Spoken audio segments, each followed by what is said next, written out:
बिस्मिल्लाहिर्रहमानिर्रहीम, अस्सलाम वालेकुम, गुड मॉर्निंग, सुबह बखैर। आप देख रहे हैं रोही एट 10 और मैं हूं आपकी होस्ट आसमा नौरीन। एक नई सुबह में आपको खुशामदीद कहते हैं। कैसे हैं आप सब लोग? उम्मीद करती हूँ बिल्कुल ठीक ठाक होंगे और दुआ करते हैं आज का दिन आपका बहुत ही अच्छा गुजरे, हंसते हुए मुस्कुराते हुए खैर व आफियत के साथ गुजरे।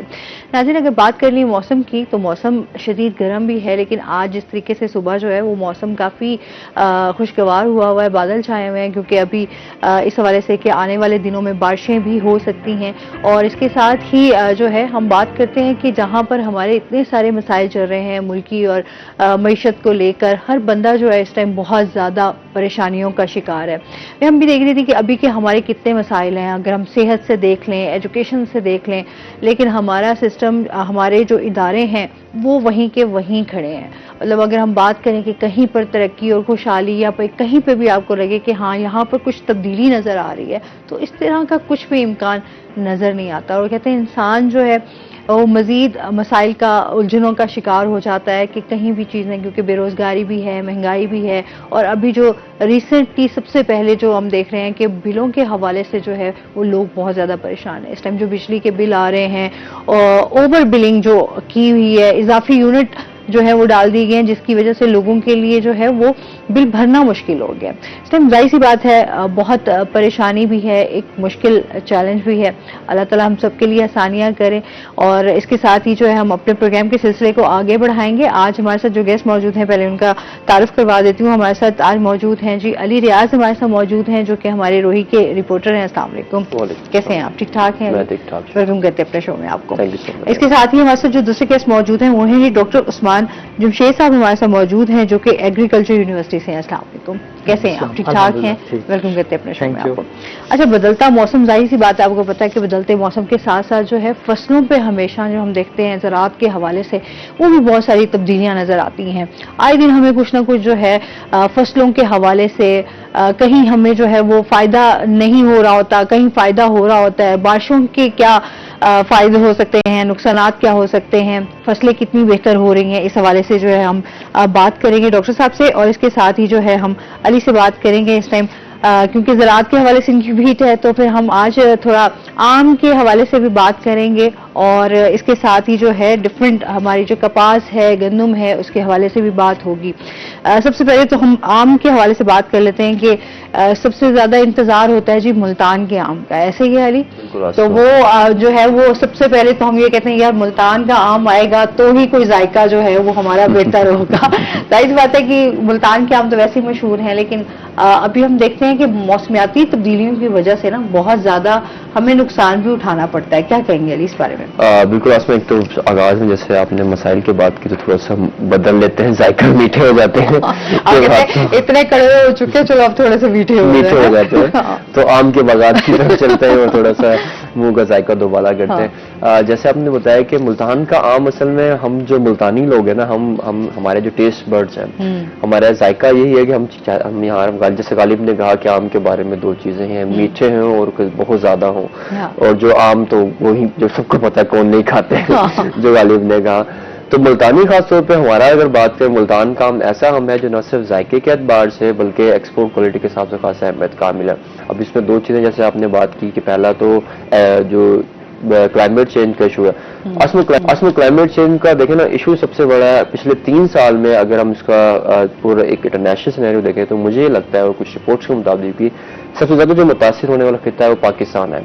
लेकिन 2020 से कहानी शुरू होती है, जब वो रोज को एक सैलाब बारिश है, मानसून पहले एक्टिव रहा, फिर उसके बाद अर्ली हीट वेव आई, जिसकी वजह से पिछले साल हमने देखा कि आम के बाद बहुत ज्यादा नुकसान पहुंचा है। 40% तक डैमेज रेट रहा था अर्ली हीट वेव की वजह से। एंड देन इस साल फिर यही हुआ कि अभी जो मौसम की हम ये बात कर ही रहे थे कि अभी देखें, जो गर्मी अप्रैल मार्च में मौसम थोड़ा सा माइल्ड था, ठीक था, उससे पहले किसी गर्मी, अब एकदम से गर्मी आ गई है। इससे जो हमारी जो फसलें हैं उसको बहुत ज्यादा नुकसान पहुंचा है। क्योंकि खासतौर पर देखें ना, हमारे रबी और खरीफ के 2 सीजन हैं, उन सीजन की मैनेजमेंट इसी तरह से की जाती है कि इस मौसम में अगर बारिश होगी, जैसे कि अगर चावल है, धान की फसल है, तो उसको मानसून के एरिया में लगाया जाता है, क्योंकि वाटर लविंग फसल है, वो जैसे लगाया जाना शुरू कर दिया है कि उसको बारिश चाहिए होती है। अब अगर मानसून की बारिश है जून जुलाई में या अगस्त में नहीं होती है, या अगर होती है तो प्री मानसून जैसे साल में एक्टिवेट रहा, उससे खासी मिसमैनेज हो जाती है।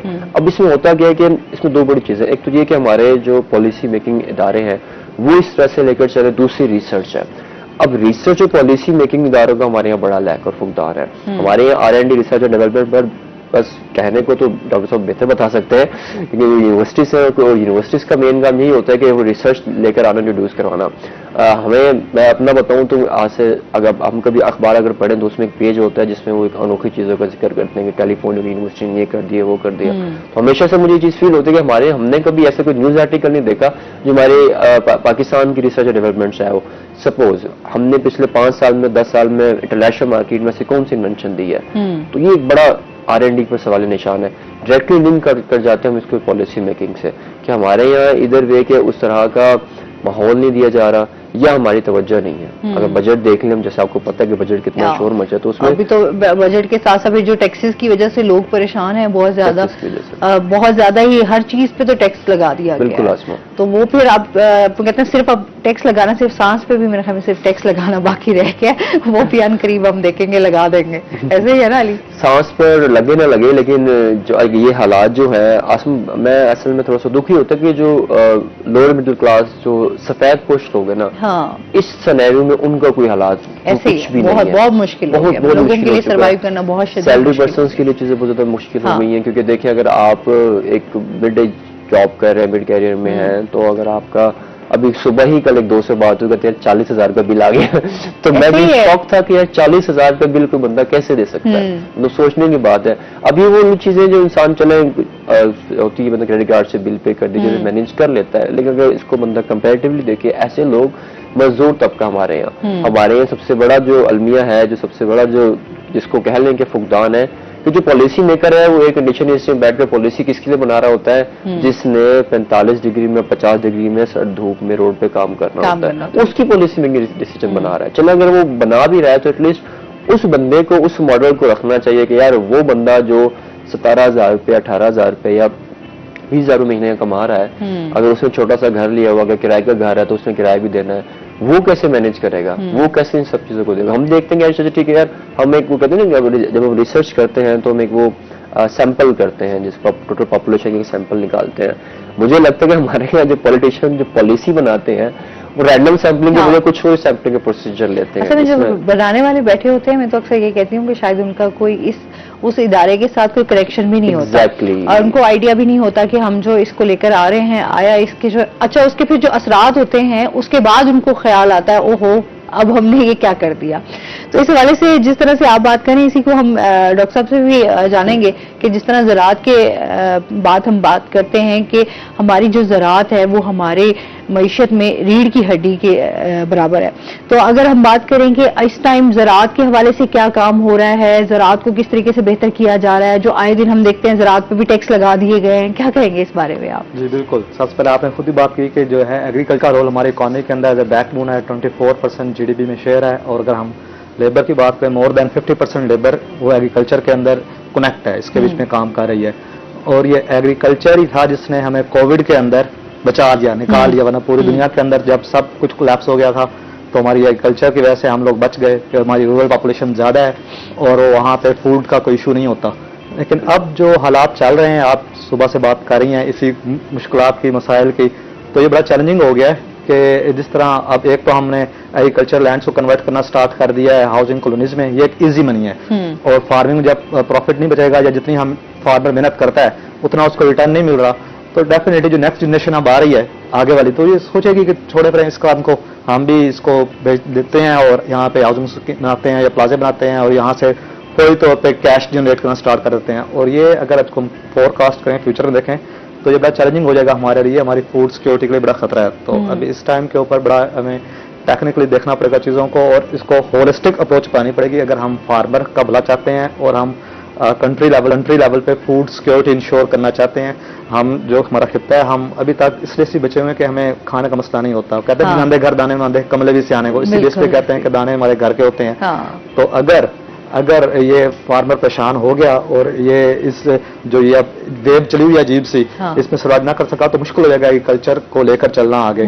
तो यहाँ तक बात रही एग्रीकल्चर के इफेक्ट के ऊपर, जो अब इफेक्ट आ रहा है क्लाइमेट चेंज का, तो ये क्लाइमेट चेंज डेफिनेटली जहाँ तमाम शोबों को अफेक्ट कर रहा है, वहाँ सबसे ज्यादा जो कोर एक शोबा है वो एग्रीकल्चर है, क्योंकि एग्रीकल्चर का, क्रॉप्स का, एनिमल्स का एक डायरेक्ट कनेक्शन है वेदर के साथ।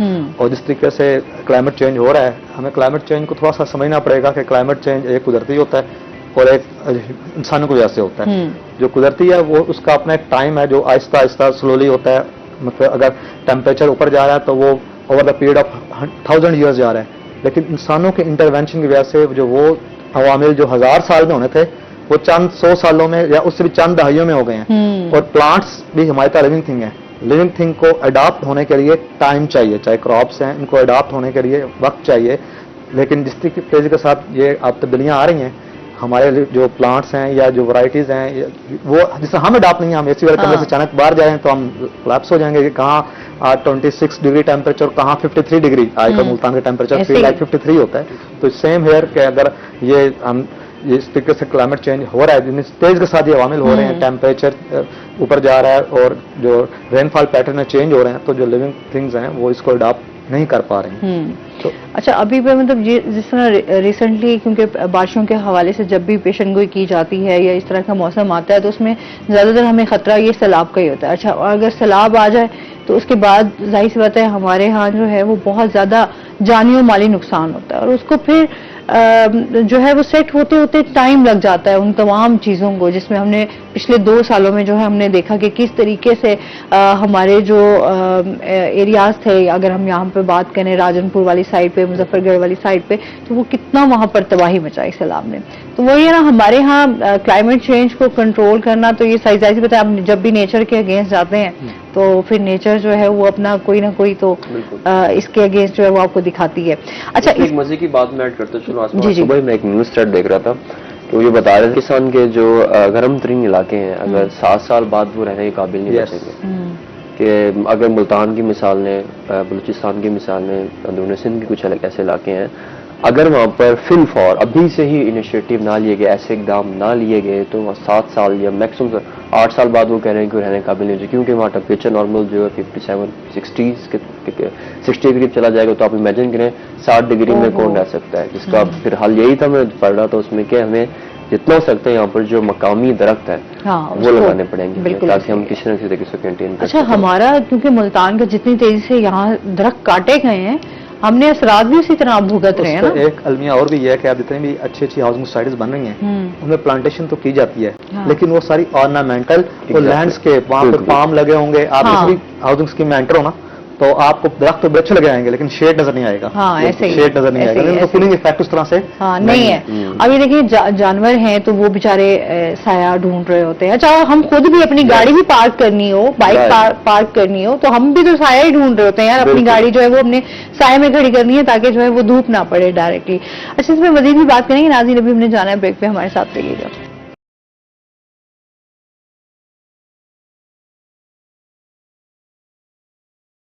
वेलकम बैक नाज़रीन। और जिस तरीके से हम मौसम की बात कर रहे हैं, क्लाइमेट की बात हो रही है, तो चलते हैं अपने सेगमेंट की तरफ, टुडेज वेदर। हसन मलिक हमारे साथ मौजूद हैं। हसन से जानते हैं आज दिन भर मौसम कैसा रहेगा, क्या सूरत हाल है। शहर और गिरदोनवा के अगर आज के मौसम की बात करें तो गर्मी से सताए शहरियों के चेहरे उस वक्त से खिल उठे हैं जब से महकमा मौसमियात ने बड़ी खुशखबरी का ऐलान किया है कि मुल्तान शहर में आज से बारिशों का एक नया सिलसिला एंट्री करने के लिए तैयार है, जो कि मजीद 3 से 4 रोज तक जारी और सारी रहेगा। अगर सुबह सवेरे से और इस वक्त तक की बात की जाए तो इस वक्त मुल्तान शहर की कंडीशन ये है कि हल्की फुल्की हवा चल रही है, साथ मौसम टोटली तौर पर अबर आलूद दिखाई दे रहा है। आसमान पर सूरज और बादलों की आंख मचोली का सिलसिला जारी है। किसी वक्त सूरज बादलों के आगे डोमिनेट कर जाते हैं तो किसी वक्त बादल सूरज को अपनी ओट में छुपा लेते हैं। तो ये सिलसिला सुबह सवेरे से जारी है। इस वक्त तक मुल्तान शहर का मौसम इसी तरह से दिखाई दे रहा है, लेकिन जो शहरी हैं उनकी जानिब से ये खुशी का इजहार किया जा रहा है कि गर्मी इतनी शदीद थी गुज़िश्ता कई दिनों से कि अगर मुल्तान शहर में बारिश होती है तो मौसम कदरे बेहतर और खुलने के इम्कानात जाहिर किए जा रहे हैं। आज अगर शहर के कम से कम दर्जा हरारत की बात की जाए तो आज मुल्तान शहर का कम से कम दर्जा हरारत 35 डिग्री सेंटीग्रेड पर रिकॉर्ड किया गया है। यानी गुज़िश्ता रात जो थी वो मुल्तान शहर की गर्म गर्म तरीन रात थी कि रात के औकात में भी दर्जा हरारत 35 डिग्री सेंटीग्रेड तक था। ज्यादा से ज्यादा दर्जा हरारत की बात की जाए तो आज शहर का ज्यादा से ज्यादा दर्जा हरारत 42 से 43 डिग्री सेंटीग्रेड तक जाने के इम्कान जाहिर किए जा रहे हैं। हवा में नमी का तनासुब आज कदरे बेहतर रिकॉर्ड किया गया, जो कि 60% तक रिकॉर्ड किया गया। एयर क्वालिटी इंडेक्स की बात की जाए तो आज शहर का एयर क्वालिटी इंडेक्स 102 पॉइंट्स पर रिकॉर्ड होने के बाद कदरे आलूदा है और पाकिस्तान के फिजाई आलूदा तरीन शहरों की लिस्ट में मुल्तान आज तीसरे नंबर पर स्टैंड कर रहा है। आसमा, मौसम बेहतर होने के साथ साथ ये भी इम्कानात जाहिर किए जा रहे हैं कि गरज चमक के साथ जो बारिश के इम्कानात हैं वो भी काफी ज्यादा दिखाई दे रहे हैं। इसी के साथ अगर ये देखा जाए कि ये मजीद कितने दिन तक जारी और सारी रहेगा तो तकरीबन 3 से 4 रोज तक मुल्तान शहर में बारिशों का ये सिलसिला जारी और सारी रहेगा। और ये भी पेशगोई जाहिर की जा रही है कि मुल्तान समेत जनूबी पंजाब के जो मैदानी इलाके हैं और दीगर जितने भी शहर हैं वहां पर भी गरज चमक के साथ बारिश के इम्कानात जाहिर किए जा रहे हैं। जी,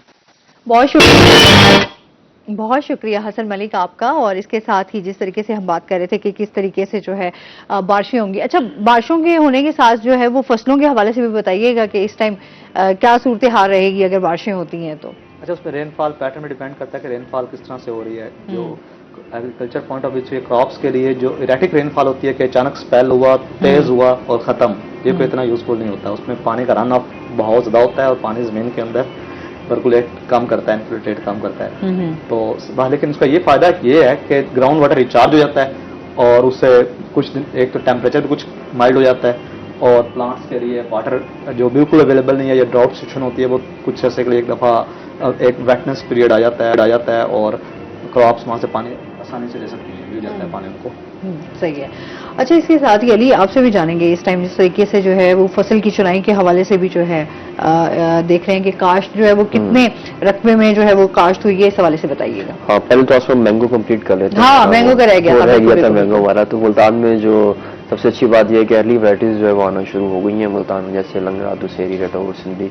ये हमारी अर्ली वैराइटीज हैं जो मार्केट में आ जाती हैं। तो मुल्तान के बाद मैं अब सबको कहता हूँ कि अब आप खा लें आप, क्योंकि जून के आगाज से मुझे अक्सर जब भी लोग सभी कहते हैं कि घर में भी कि जी आम आ गए, खरीदे ना खरीदे, तो सबको मना कर रहा था कि आप ये ना खरीदें। सिंध का आम है, असल में हमें वो जायका नहीं मिलता ना, हम पसंद भी नहीं करते। मोस्टली लोग फिर उसको जायका में उसको मिल्क शेक के उस पे जो आपने वो उस तरीके का जायका तो खैर नहीं एंजॉय कर सकते। तो आसमा हम जाते हैं सेकंड में, पहले तो हम कहते हैं हम खाएं, जितना हो सकता है खा लें उसको ना।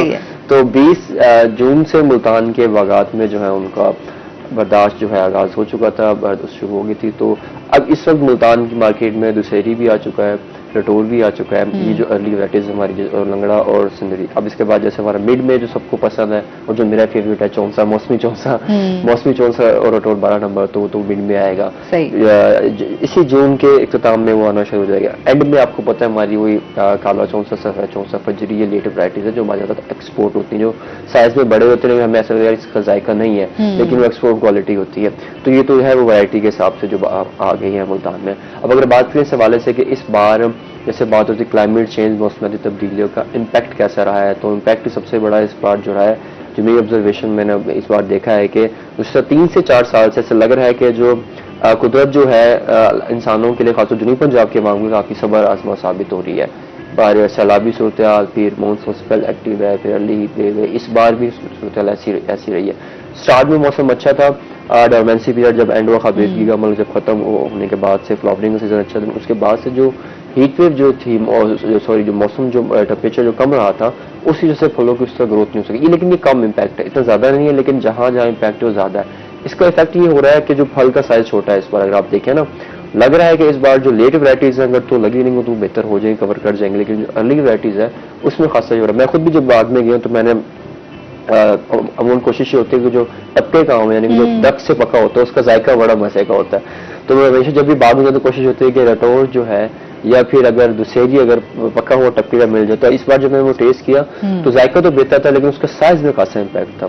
तो ये वो साइज का रीजन है जो क्लाइमेट चेंज की वजह से फेस करना पड़ रहा है। और आने वाले दिनों में अगर इस पर मजीद काम ना हुआ तो ये वो हो जाएगा, इससे मुतासिर होने का खतरा है। इससे होगा इम्पैक्ट उससे बड़ा ये हो सकता है कि आने दिनों में हमारे जो, अगर यही जैसे भी डॉक्टर साहब बता रहे थे कि इंसानों को भी क्लाइमेटाइज होने में वक्त लगता है कि अगर मुल्तान में है, मुल्तान की जो दर्जा रात जो 52-53 पर फील जा रहा है, 50 पर जा रहा है, एकदम से अगर हम चले जाए नॉर्दर्न एरियाज में चले जाए, वहाँ पर दर्जा कम है तो उसके ऊपर इम्पैक्ट होंगे, हमें थोड़ा सा उसमें एडजस्ट करना पड़ेगा। बिल्कुल इसी तरह से जो क्रॉप है, जो हमारी फसलें हैं और जो हमारी बागात है, उनका बहुत ज़्यादा जो है मुतासिर होती है। अब उसमें प्रॉब्लम सबसे बड़ा ये होता है फिर मैनेजमेंट लैग कर जाती है। अब मैनेजमेंट में ये होता है, अब देखें ना, मैनेजमेंट बंदा कहाँ तक कर लेगा।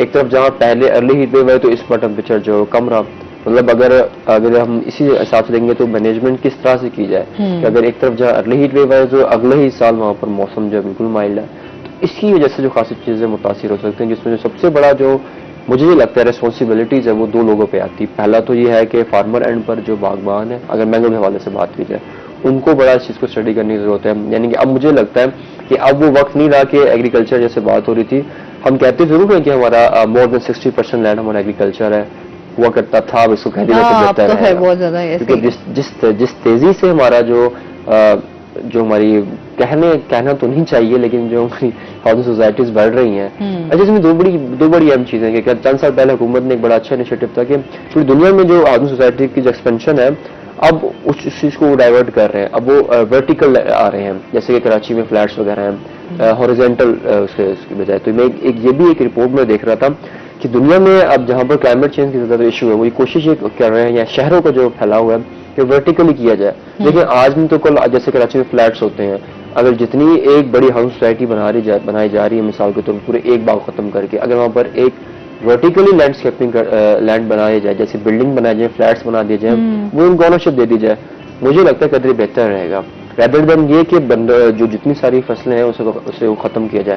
इसका एक इम्पैक्ट तो ये हमारी जो जमीन है, कम से कम जमीन में ज्यादा आबादी होगी वर्टिकल लैंड में, लेकिन उसके लिए सबसे बड़ा प्रॉब्लम ये है कि उसके लिए हुकूमती सतह पर जो हमारे जो टाउन मैनेजमेंट प्लानिंग है, हमारे जो डेवलपमेंट अदारे हैं जिसमें एमडी है, हमारे एमडी है लाहौर में, एलडी है, और जहाँ पर ये डेवलपमेंट अथॉरिटीज काम कर रही है, उन पे बड़ा क्वेश्चन मार्किंग है। वहां पर चीजों को शफाफ होने की जरूरत है कि सबसे बड़ा क्वेश्चन ही वहां पर यह आ जाता है ना कि आप ये बता देंगे हमारे यहाँ कानून है, डॉक्टर साहब बेहतर तरीके से बता सकते हैं कि जो ज़रई जमीन है उस पर हाउस सोसाइटी बन सकती है। सबसे बड़ा एक सिंपल सा लॉ है। पहला तो ये भी, अगर पर्सन ABC, कोई भी शख्स ABC अगर बनाता है, वहाँ पर बना कैसे लेता है, कानून के खिलाफ जाके कर कैसे लेता है, अगर मतलब एक वाज़ेह है कानून है कि जो आज तक कानून पे अमल किसने किया है? पहले तो ये बताओ ना। कानून अब ये उस पे अमल कौन करता है? अब ये आपने आसमान लाजवाब कर दिया कि आई नो कानून चलते हैं ना। अली भाई, आपने मैंगो की वैरायटीज देखने आनी है हमारे पास 26-27 जुलाई को मैंगो फेस्टिवल के ऊपर। सारी मैंगो की वैरायटीज वहाँ पे ये भी तो आएंगे वहाँ पे। वो कहते हैं ना, आम आ जाए मुल्तान का तो फिर फेस्टिवल जो है वो स्टार्ट हो जाते हैं। अच्छा, फिर उसमें काफी आप लोगों की तरफ से तो यूनिवर्सिटी की तरफ से बहुत माशाल्लाह उसमें वैरायटीज जो हैं वो रखी हुई जाती हैं। क्लस्टर फार्मर सब मुख्तलिफ काफी सारी वैरायटीज एक ही जगह पे नजर आती हैं। तमाम फैमिली एक फेस्टिवल भी होता है, बच्चे भी आते हैं। यानी कि हम बात कर रहे हैं 26-27 जी 26-27 मैंगो फेस्टिवल। जी बिल्कुल। तो वहाँ तुम फिर मुफ्त में आम खा सकते हो।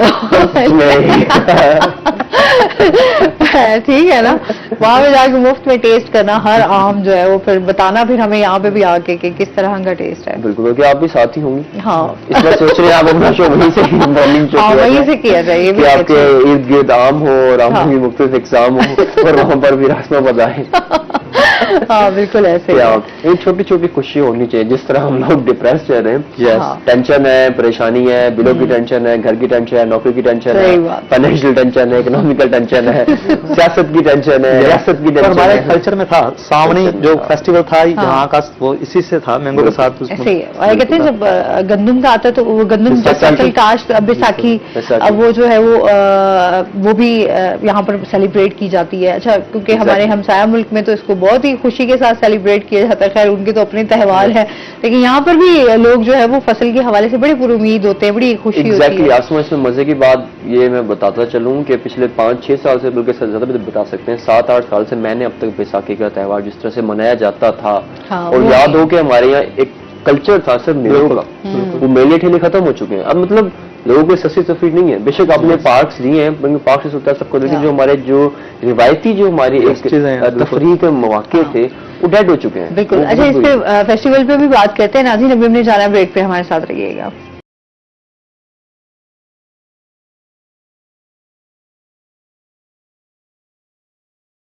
वेलकम बैक नाजरीन। अच्छा, जिस तरीके से हम एक तो बात करें कि एक फेस्टिवल होने जा रहा है और इस फेस्टिवल के हवाले से जो है वो हमें दीगर जो है आमों की इकसाम भी देखने को मिलेंगी। वहीं पे हम जिस तरह से अली ने बात की रिसर्च के हवाले से कि किस तरीके से हम अपनी ज़राअत को बेहतर कर सकते हैं, रिसर्च के ऊपर जो है यूनिवर्सिटीज़ कितना काम कर रही हैं, किस तरीके से रोल प्ले कर रही है। जी बिल्कुल, इसमें यूनिवर्सिटी का ये मुकम्मल पोर्टफोलियो होता है। खासतौर पर क्लाइमेट चेंज के हवाले से यूनिवर्सिटी का बड़ा फोकस है कि अपनी नई वैरायटीज भी लेके आए। दूसरा, यूनिवर्सिटी इस पे काम कर रही है कि हम कल्चरल क्रॉप्स और कल्चरल वैरायटीज के साथ साथ जो डाइवर्सिटी है उसे प्रमोट किया जाए। जैसे अब मिलेट जो थी, मिलेट को डिक्लेयर किया गया कि ये ड्राउट रेजिस्टेंट क्रॉप है, वैसे किनवा है। हमें अपना जो हमारा जो डिनर टेबल है, डाइनिंग टेबल, उसके ऊपर नई फूड को जगह देनी पड़ेगी, क्योंकि अब जो क्रॉप्स जो अडॉप्ट बेहतर तरीके से कर रही हैं क्लाइमेट चेंज को, उन्हें हम फील्ड में लेके आना पड़ेगा और हमें उनसे यूज टू करना पड़ेगा सबको, और उन्हें मार्केट में प्रमोट करना पड़ेगा। डाइवर्सिटी, आपने एक बात की थी कि कुदरत की तरफ से क्लाइमेट चेंज है, प्रॉब्लम है, तो नेचर अपने प्रॉब्लम्स का हल भी नेचर में ही होता है। तो हमें डाइवर्सिटी को प्रमोट करना पड़ेगा। जो हमने मोनोकल्चर है कि हमने गंदम ही खानी है या एक ही चीज, एक ही वैरायटी, तो हमें बाकी वैरायटियां जो इस माहौल में, इस क्लाइमेट चेंज सिनेरियो में बेहतर परफॉर्म कर रही हैं, उनको सॉर्ट आउट करके हम उन्हें प्रमोट करने की कोशिश कर रहे हैं, इस तरीके से करें। उसके अलावा जिस तरीके से हमारी जो वेदर को समझने की कोशिश की जा रही है और उसके मुताबिक जो क्रॉपिंग पैटर्न है उनको डिजाइन किया जा रहा है। हमारा एग्रोनॉमी डिपार्टमेंट और हॉर्टिकल्चर डिपार्टमेंट इसके ऊपर काम कर रहा है कि हम जो प्रैक्टिसेस हैं, क्रॉप हस्बेंड्री है या इसकी क्रॉप मैनेजमेंट की प्रैक्टिसेस हैं, ऑर्चर्ड मैनेजमेंट की प्रैक्टिसेस हैं, हम इस तरीके उसको चेंज होते हुए वेदर और चेंज होते हुए क्लाइमेट के साथ उसे मॉडिफाई करें और इसके ऊपर हम फार्मर्स को एजुकेट भी करते हैं। और ये फेस्टिवल्स हैं, इनका एक पर्पस ये भी होता है कि वहाँ पे सब स्टेक होल्डर्स आए, मिलके बैठें, अपने अपने एक्सपीरियंसेस को शेयर करें और नई एक थॉट के साथ उसको प्रमोट किया जाए।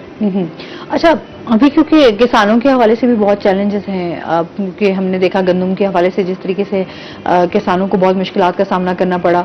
अब जाहिर सी बात है वो किसी नई क्रॉप, अभी तो उन्होंने ये कहा जी अब हम गंदम पे भी नहीं काम करेंगे, क्योंकि जाहिर सी बात है जिसमें भी थोड़ा सा लॉस होगा तो फौरन किसान जो है उसे किनारा कशी करके किसी और फसल की तरफ जाएगा। इस हवाले से भी बताइएगा, इस टाइम किसानों के हवाले से जो है वो क्या चैलेंज है? बेहतर यही होता है कि हमेशा कि आप डाइवर्स, आपके पास जो ऑप्शन है वो डाइवर्स, आपकी इन्वेस्टमेंट डाइवर्स जगह पे हो, आप एक क्रॉप पर मुकम्मल तौर पर इंसार ना करें। बीच में पहले गार्लिक का एक आया, लोगों ने बड़ा, अली भाई को पता है, गार्लिक को बड़ा इन्वेस्ट किया और कमर्शियल किया बनाया, लेकिन हमारे पास जब एक भेड़ चाल स्टार्ट होती है, कहीं पे अगर लगा के इसमें प्रॉफिट का मार्जिन का पूरे का पूरा सब लोग उस तरफ आ जाते हैं। इसकी बजाय अगर हम अल्टरनेट ऑप्शंस और मल्टीपल ऑप्शंस के ऊपर जाएं, सेम इन फार्मिंग के अंदर भी हमें मल्टीपल ऑप्शन पे जाना पड़ेगा, एक वैरायटी के बजाय मल्टीपल वैरायटीज पे डिपेंड करना पड़ेगा और मल्टीपल क्रॉप्स के ऊपर आना पड़ेगा, ताकि अगर एक फेल भी होती है तो हमारे पास अदर ऑप्शन जो है वो मौजूद रहें। तो इसके ऊपर हमें एक अप्रोच, बजाय से कि हम एक क्रॉप पे या एक वैरायटी पे फोकस करें, अब इस तरीके से ये इसमें रिस्क बहुत ज्यादा इन्वॉल्व है। एक तो पॉलिसीज का रिस्क भी इन्वॉल्व है ये, लेकिन उसमें क्लाइमेट का एक बड़ा रिस्क इसके बीच में इन्वॉल्व है कि क्लाइमेट की या वेदर की वजह से वो फेलियर हो सकता है। सही। अच्छा, इससे आप भी इसमें बेहतर बताएंगे कि जिस तरह से किसान जो हैं वो बहुत ज्यादा परेशान भी हैं, जिस तरह अभी हमने टैक्स की बात कर रहे थे डॉक्टर साहब से भी, इस हवाले से आप क्योंकि फील्ड में रहते हैं, किसानों के हवाले से क्या देख रहे हैं, क्या मसाइल हैं? आसमा, सबसे पहले जो आपने बात की ना किसानों के मसाइल, सबसे अहम मुद्दा तो ये था कि इस बार अगर आप इससे पिछले साल की पहले बात करते तो देखते हैं माजी में क्या रहा। माजी में आपने अच्छा इनिशिएटिव लिया गवर्नमेंट ने, जो कभी भी गंदम का रेट फिक्स नहीं होता, उन्होंने रेट फिक्स कर दिया 2000, फिर 2200, फिर इसको 4000 पे ले गए। अब जब आप 4000 पे उसको ले गए हैं, अब आपने एक किसान को हौसला मिला कि गंदम लगाई जाए, उन लोगों ने गंदम लगाई और लगनी चाहिए भी। क्यों? क्योंकि ये हमारा स्टेपल है, हमारा जनूबी पंजाब फूड बास्केट है और हमें खाने के लिए चाहिए होती है, जरूरी चीज। पहला पॉइंट ये है। दूसरा पॉइंट जो इसमें गवर्नमेंट ने जो इस बार कहते हैं कि किसानों के साथ हाथ किया कि गंदम खरीदी नहीं, और किसान सिचुएशन थी कि फूड डिपार्टमेंट भी और फिर पास्को को इन्वॉल्व किया गया, पास्को टारगेट बढ़ाया गया, लेकिन पास्को तक उस तरह से एक्सेस होगी नहीं होती। अभी भी अगर आप कल परसों देखें तो पास्को के स्कैंडल्स भी आ रहे हैं कि वहां पर इतनी करप्शन की, ये की, वो की। ऑल्सो दैट अब इसका अल्टीमेटली रिजल्ट क्या निकल, जो आप पहले बात कर रहे थे कि अब जिस फार्मर ने 4 एकड़, छोटे काशर बात, जिसने 4 एकड़ पर, 5 एकड़ पर या 10 एकड़ पर गंदम लगाई, वो तो नहीं लगाएगा ना। वो गंदम नहीं लगाएगा तो इसका मतलब ये है कि अभी तो गंदम को लग रहा है कि यार ठीक है यार, ओके गंदम बहुत ज्यादा उग गई है और लगा ली है और हो गई है, सारा शौक कर लिया है। कुछ फार्मर्स मैं अभी बता सकता हूँ ऐसे जिनसे इंट्रैक्शन होता है, कुछ ऐसे फार्मर्स भी हैं जिन बेचारों ने बेची नहीं है, स्टोर कर दिया, उन्होंने कहा भाड़ में जाए, 2500 की 2000 की बेचने से अच्छा स्टोर कर लो, तो मसलन अगर सब गंदम हम यही खा लेंगे। ये सिचुएशन भी है। अब अगर वो नहीं लगाएंगे तो फिर आपको क्राइसिस का सामना करना पड़ेगा क्या क्राइसिस, जैसे आपने पिछले साल देखा जो यूक्रेन से गंदुम आ रही है, वहां से गंदुम आ रही है। अच्छा, इसमें अब इसमें कहते हैं ना मसाइल, तो अब इसका हल क्या था? अब गवर्नमेंट ने कहा जी हमारे पास गंदुम पहले से आई, हम नहीं कर सकते, एंड जो भी रीजन है, हम ये क्यों नहीं करते? या हम, अगर मैं ये बात सोच रहा हूँ तो भी जो पॉलिसी मेकर्स हैं, जिनके पास कलम है, जिनके पास पावर है, जिनके पास सीट है, उनके दिमाग में बात नहीं आती कि ठीक है, अगर आप किसान से 4,000 गंदुम लेते हो, व्हाई नॉट एक्सपोर्ट इट? सबको पता है कि हमारे हमसाय ममालिक में आज से 4 साल पहले गंदुम की सजा जाती रही है। हम अगर उसको लीगलाइज कर लें, अगर हम गंदम इंपोर्ट कर रहे हैं, अगर हमारे पास हम एक्सपोर्ट तो कर सकते हैं ना, हम लोग क्यों नहीं ये काम करते हैं? पिछले दिनों मैं एक रिपोर्ट पढ़ रहा था, बल्कि आजकल बड़ी हॉट किक बना हुआ है कि EU में हमारा रेजिड्यू आ गया राइस पर सर।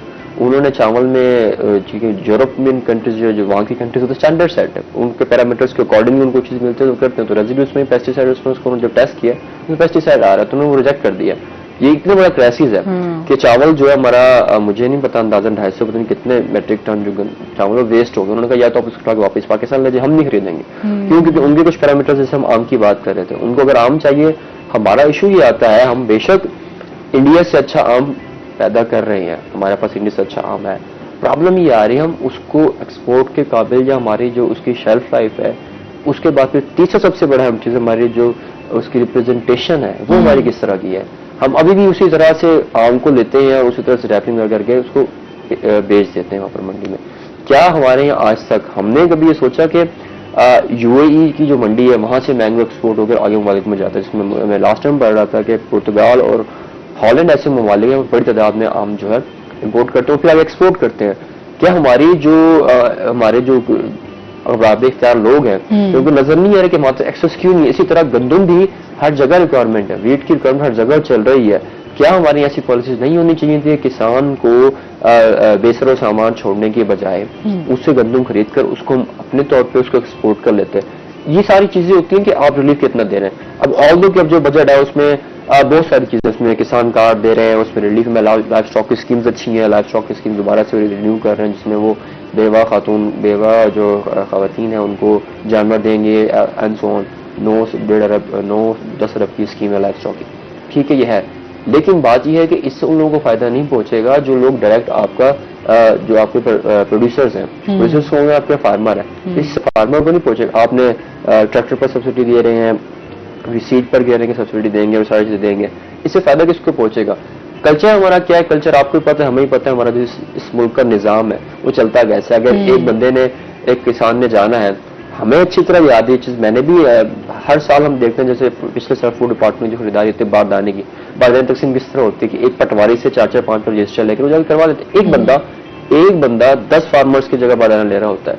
सिस्टम है ना, चल रहा है। तो आप किस तरह से श्योरिटी ले रहे हैं, या ये जो पॉलिसी बना रहे हैं कि ये किसान कार्ड, प्रॉब्लम ये नहीं कि सर्विस कैसी है, नहीं है, नहीं है, मसला ये कि क्या वो सही बंदे तक पहुंचेंगे। हमारा निजाम ऐसा है, मिसाल दो, बेनजीर इनकम सपोर्ट प्रोग्राम की उठा लें, फिर एहसास प्रोग्राम को उठा लें, पिछले साल हेल्थ प्रोग्राम है, हेल्थ कार्ड वो है प्रोग्राम उठा लें, इन सबको अगर कंबाइन करें, मैंने कुछ फील्ड में ऐसे लोग देखे हैं, वो लोग बेचारे जो अहल हैं, उन तक ये चीज नहीं पहुंची होती है, जो डिजर्व करते हैं उन तक तो ये बेचारे, वो बेचारे धक्के खा रहे होते हैं, लाइनों में लगे हुए होते हैं, और जो डिजर्व नहीं करते वो बहुत ही आराम से जो है वो तमाम चीजें जो हैं वो सहूलत के साथ जो है वो मुस्तफीद भी हो रहे हैं। इसका सबसे बड़ा आसमा हल ये होता है कि जो मुझे लगता है कि आप सब्सिडीज की बजाय, सर अगर इस बात से सेकंड, सब्सिडीज की बजाय आप जो हमारी परचेजिंग पावर उसको बढ़ा दिया जाए जी, लोगों को जॉब्स दी जाए, उनकी जो इनकम है वो इंक्रीज कर दी जाए। मिसाल के तौर पर अगर एक बंदे की एवरेज सैलरी इस मौजूदा महंगाई में 1 लाख कर दी जाए या ऐसी अपॉर्चुनिटी दी जाए,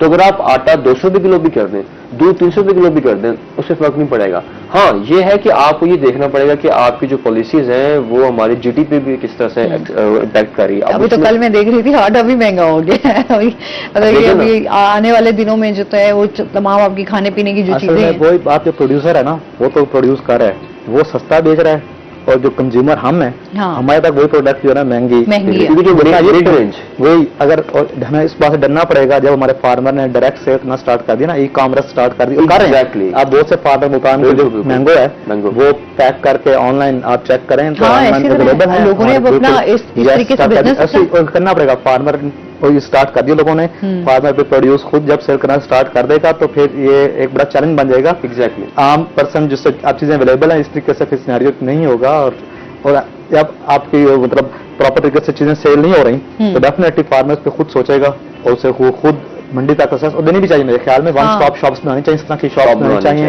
इस तरह की जो कॉर्पोरेट फार्मिंग करके इस किस्म के पॉइंट्स देने चाहिए जब फार्मर अपने प्रोड्यूस लाए। बेशक मॉडल एक पेश कर दें, जो मॉडल रखते हैं वहाँ पे नॉमिनल चार्जेस हों, फार्मर आए पे प्रोड्यूस रखे और ओपन मतलब कंज्यूमर और फार्मर इनको थोड़ा सा कनेक्ट कराने की जरूरत है। हमें भी अच्छी चीज मिल जाएगी इससे कंज्यूमर को भी। लेकिन उसमें लैग हम यहाँ से कर जाएंगे अगर फार्मर अगर डायरेक्ट मिसाल अब जैसे मैंगो की बात कर रहे हैं, अगर मैं अभी बहुत सारे ऐसे प्रोग्रेसिव फार्मर मुल्तान के 4 से 5 लोग। अच्छा अभी इस पे डिटेल से डिस्कस करते हैं। नाज़रीन अभी हमने जाना ब्रेक पे, हमारे साथ रहिएगा।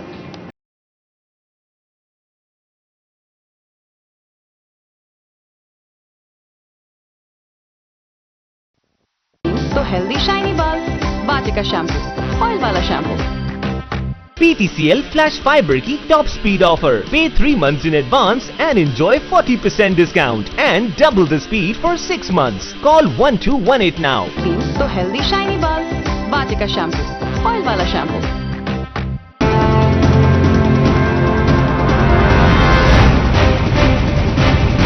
जुर्म कैसे हुआ, कहां हुआ, क्यों हुआ? हर जुर्म कहानी में ये वो सवाल हैं जिनके जवाब हर कोई जानना चाहता है, मगर हमारे सवाल यहाँ खत्म नहीं होते। हम खोज लगाते हैं उन अनासिर की जो रिश्तों और नातों को जुल्म की भेंट चढ़ा देते हैं, जो मासूमों पर तरस खाते हैं, ना ही सिन्फ नाजुक पर। हम उन काली भेड़ों की निशानदही करते हैं जो इन जराइम को तहफ्फुज देते हैं।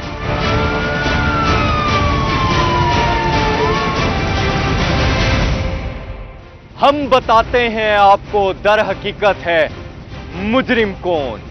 देखिए प्रोग्राम मुजरिम कौन हफ्ता और इतवार की शाम 6:05 पर सिर्फ रोही टीवी पर।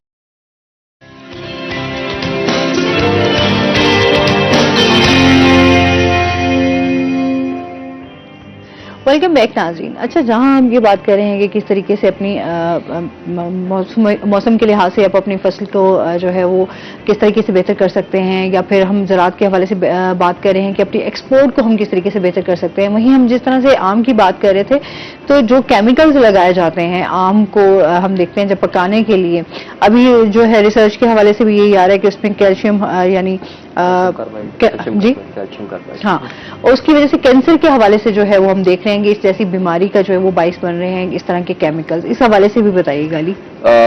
सबसे बड़ी बात यह है जैसे अभी हम बात कर रहे थे आसमान ब्रेक में भी कि जो हमारा जो आलमी मंडी है ना वो उनकी कुछ पैरामीटर सेट है, वो उस पर कॉम्प्रोमाइज नहीं है। जैसे बताया चाहे राइस में रेजिड्यू आ गया था EU में, इसी तरह से हमारे यहाँ ये होता है कि अमूमन आप देखो जब हम आम खरीदते हैं, जब वो लकड़ी वाली पेटी जब खरीदते हैं उसमें वो पुड़ी मिलती है। अब वो जो पुड़ी वो कैल्शियम कार्बाइड जिसे आप जुबान में पटास बोलते हैं, हाँ। वो पटास करती है कि आम को पकने के लिए। अच्छा दो चीजें आपको याद होगा, अब इसमें क्वेश्चन भी पैदा होता है कि अब तो ये पुड़ी आ गई है, आज से 100 साल पहले 2 साल पहले हम कैसे पकता था, तब भी तो लोग पकाते होंगे ना, तब वो यही था कि उसको गर्म जगह पे रखा करते। लेकिन आम हो गया, केला हो गया, 2-3 ऐसे जो हमारे फ्रूट्स हैं वो है उसमें उसमें जो येलो कलर है वो नहीं आता, ग्रे कलर। इसमें मैं थोड़ी रिसर्च कर रहा था लास्ट टाइम के जो अगर हम वैसे पकाते हैं बगैर इसके मिसाले के आम पक जाता है, लेकिन उसका जो येलोइश है जो हमें खूबसूरत लगता है कि पीला आम कलर नहीं आ पाता। उस कलर की जो है उसके लिए गैस है एथेनिल, उसके अखराज के लिए इस्तेमाल करते हैं बेसिकली ये जो पटास जिसको कैल्शियम कार्बाइड बोलते हैं। अब क्योंकि ये हाईली जो है आर्सेनिक इसमें मिला, जब ये मैंगो की स्किन को टच करता है तो ये हमारे सोच जब ये चीज हमारे अंदर जाएगी तो क्या करेगी, जो डायरेक्टली हमारे कैंसर का सबब बनती है। तो ज्यादातर हमारे यहाँ जितना भी टोटल, अब तो कुछ ऐसे हैं जैसे हम ब्रेक में बात करते हैं जो लोग एक्सपोर्ट कर रहे हैं वो अब इसके नए मॉडल पे आ गए चाइना पुड़ी पर, उसके इससे ज्यादा इम्पैक्ट नहीं होते। वो चाइना पुड़ी है सस्ती, कीमत तो बराबर ही है, लेकिन ये कि उसका इस तरह से इम्पैक्ट नहीं होता। बेसिकली करना ये होता है कि उसमें वो गैस खारिज करते हैं जिससे वो आम को जो है येलोइश कलर आता है, जिससे वो खूबसूरत बन जाता है। दूसरा सबसे बड़ा इसका जो इम्पैक्ट है ये भी आ रहा है, आने दिनों में यहाँ पर देखने में आ रहा था कि इस बार थोड़ा सा महकमा ज़राअत वाले भी और ये भी थोड़ा सा एक्टिवेट हुए, जैसे जब खबर चलती है तो थोड़ा सा एक्टिवेट नहीं, इस बार क्रैक डाउन किया जाएगा और बेहतर होगी। लेकिन अब मैंने ये प्रैक्टिस देखी है, जरा मैं बंदे को खुद ऑब्जर्व भी करना चाहिए ना, तो इस बार मैंने जो मैंने ऑब्जर्व किया 4-5 मुल्तान के बागात में जब देखें वहाँ पर इस बार लोग चाइना पुड़ी ही इस्तेमाल कर रहे हैं। क्यों? क्योंकि अब लोग थोड़े से कॉन्शियस हो रहे हैं। अब जैसे जिस तक बात पहुंचती है थोड़े से लोग जरा देख लेते हैं, अच्छा ठीक है ये चीज़ ऐसे है, ये चीज़ ऐसे नहीं है। जैसे मिसाल तौर पर हमारे यहाँ सबसे बड़ा जैसे आप भेड़ चाल की बात कर रहे थे, एक बार लोगों को पता चलना चाहिए किसी चीज का इशू, जो फिर लोग बड़े ज्यादा कॉन्शियस हो जाते हैं। अब हमारे यहाँ तो वैसे भी एक चीज को पकड़ लिया जाए जैसे तरबूज पे था उसके बाद तरबूज की लाइनें लग गई और उसमें कितना हर बंदे ने अपना तज्जिया दिया। और इसी तरह है कि फिर आप कोई भी फल लेके अगर आप उसमें बात करेंगे तो उस पर हमारे यहाँ जो है वो फिर इशू बन जाता है, इशू बन जाता होता है। तो इस बार फार्मर एंड पर मैंने देखा है कि इस बार चीजें खासी पॉजिटिव जो मेजर रिएक्शन देखने में है, चीजें के खासा पॉजिटिव चीजें देखने में आ रही है कि इस बार मैंने जहाँ जिन बागात में घुमा फिर रहा हूँ तो वहाँ पर जो पैकिंग हो रही थी तो मैंने ये देखा वो चाइना पुड़ी ही इस्तेमाल कर रहे हैं, जो कि हुकूमत की तरफ से अप्रूवल है और जो रिसर्चर्स एंड डॉक्टर्स बताएंगे वो भी ये कहते हैं कि उसका उस तरह से नेगेटिव इम्पैक्ट नहीं है। हाँ, हमें ये चाहिए, मैं एक चीज लाजमी कहूँगा एंड में कि हम अमूमन हमारे यहाँ कल्चर वो करता है, अभी भी है शायद घरों में कुछ कि कोई भी चीज जब बाहर से फ्रूट्स खासतौर पर आते हैं सब्जी उसको धोकर इस्तेमाल किया जाता है। तो इस प्रैक्टिस को लाजमी रखें। ये जरूरी भी है, चाहे सब्जियां हैं चाहे फल हैं, उसको धोकर लाजमी धोने से बात उसको अच्छी तरह से धो लें।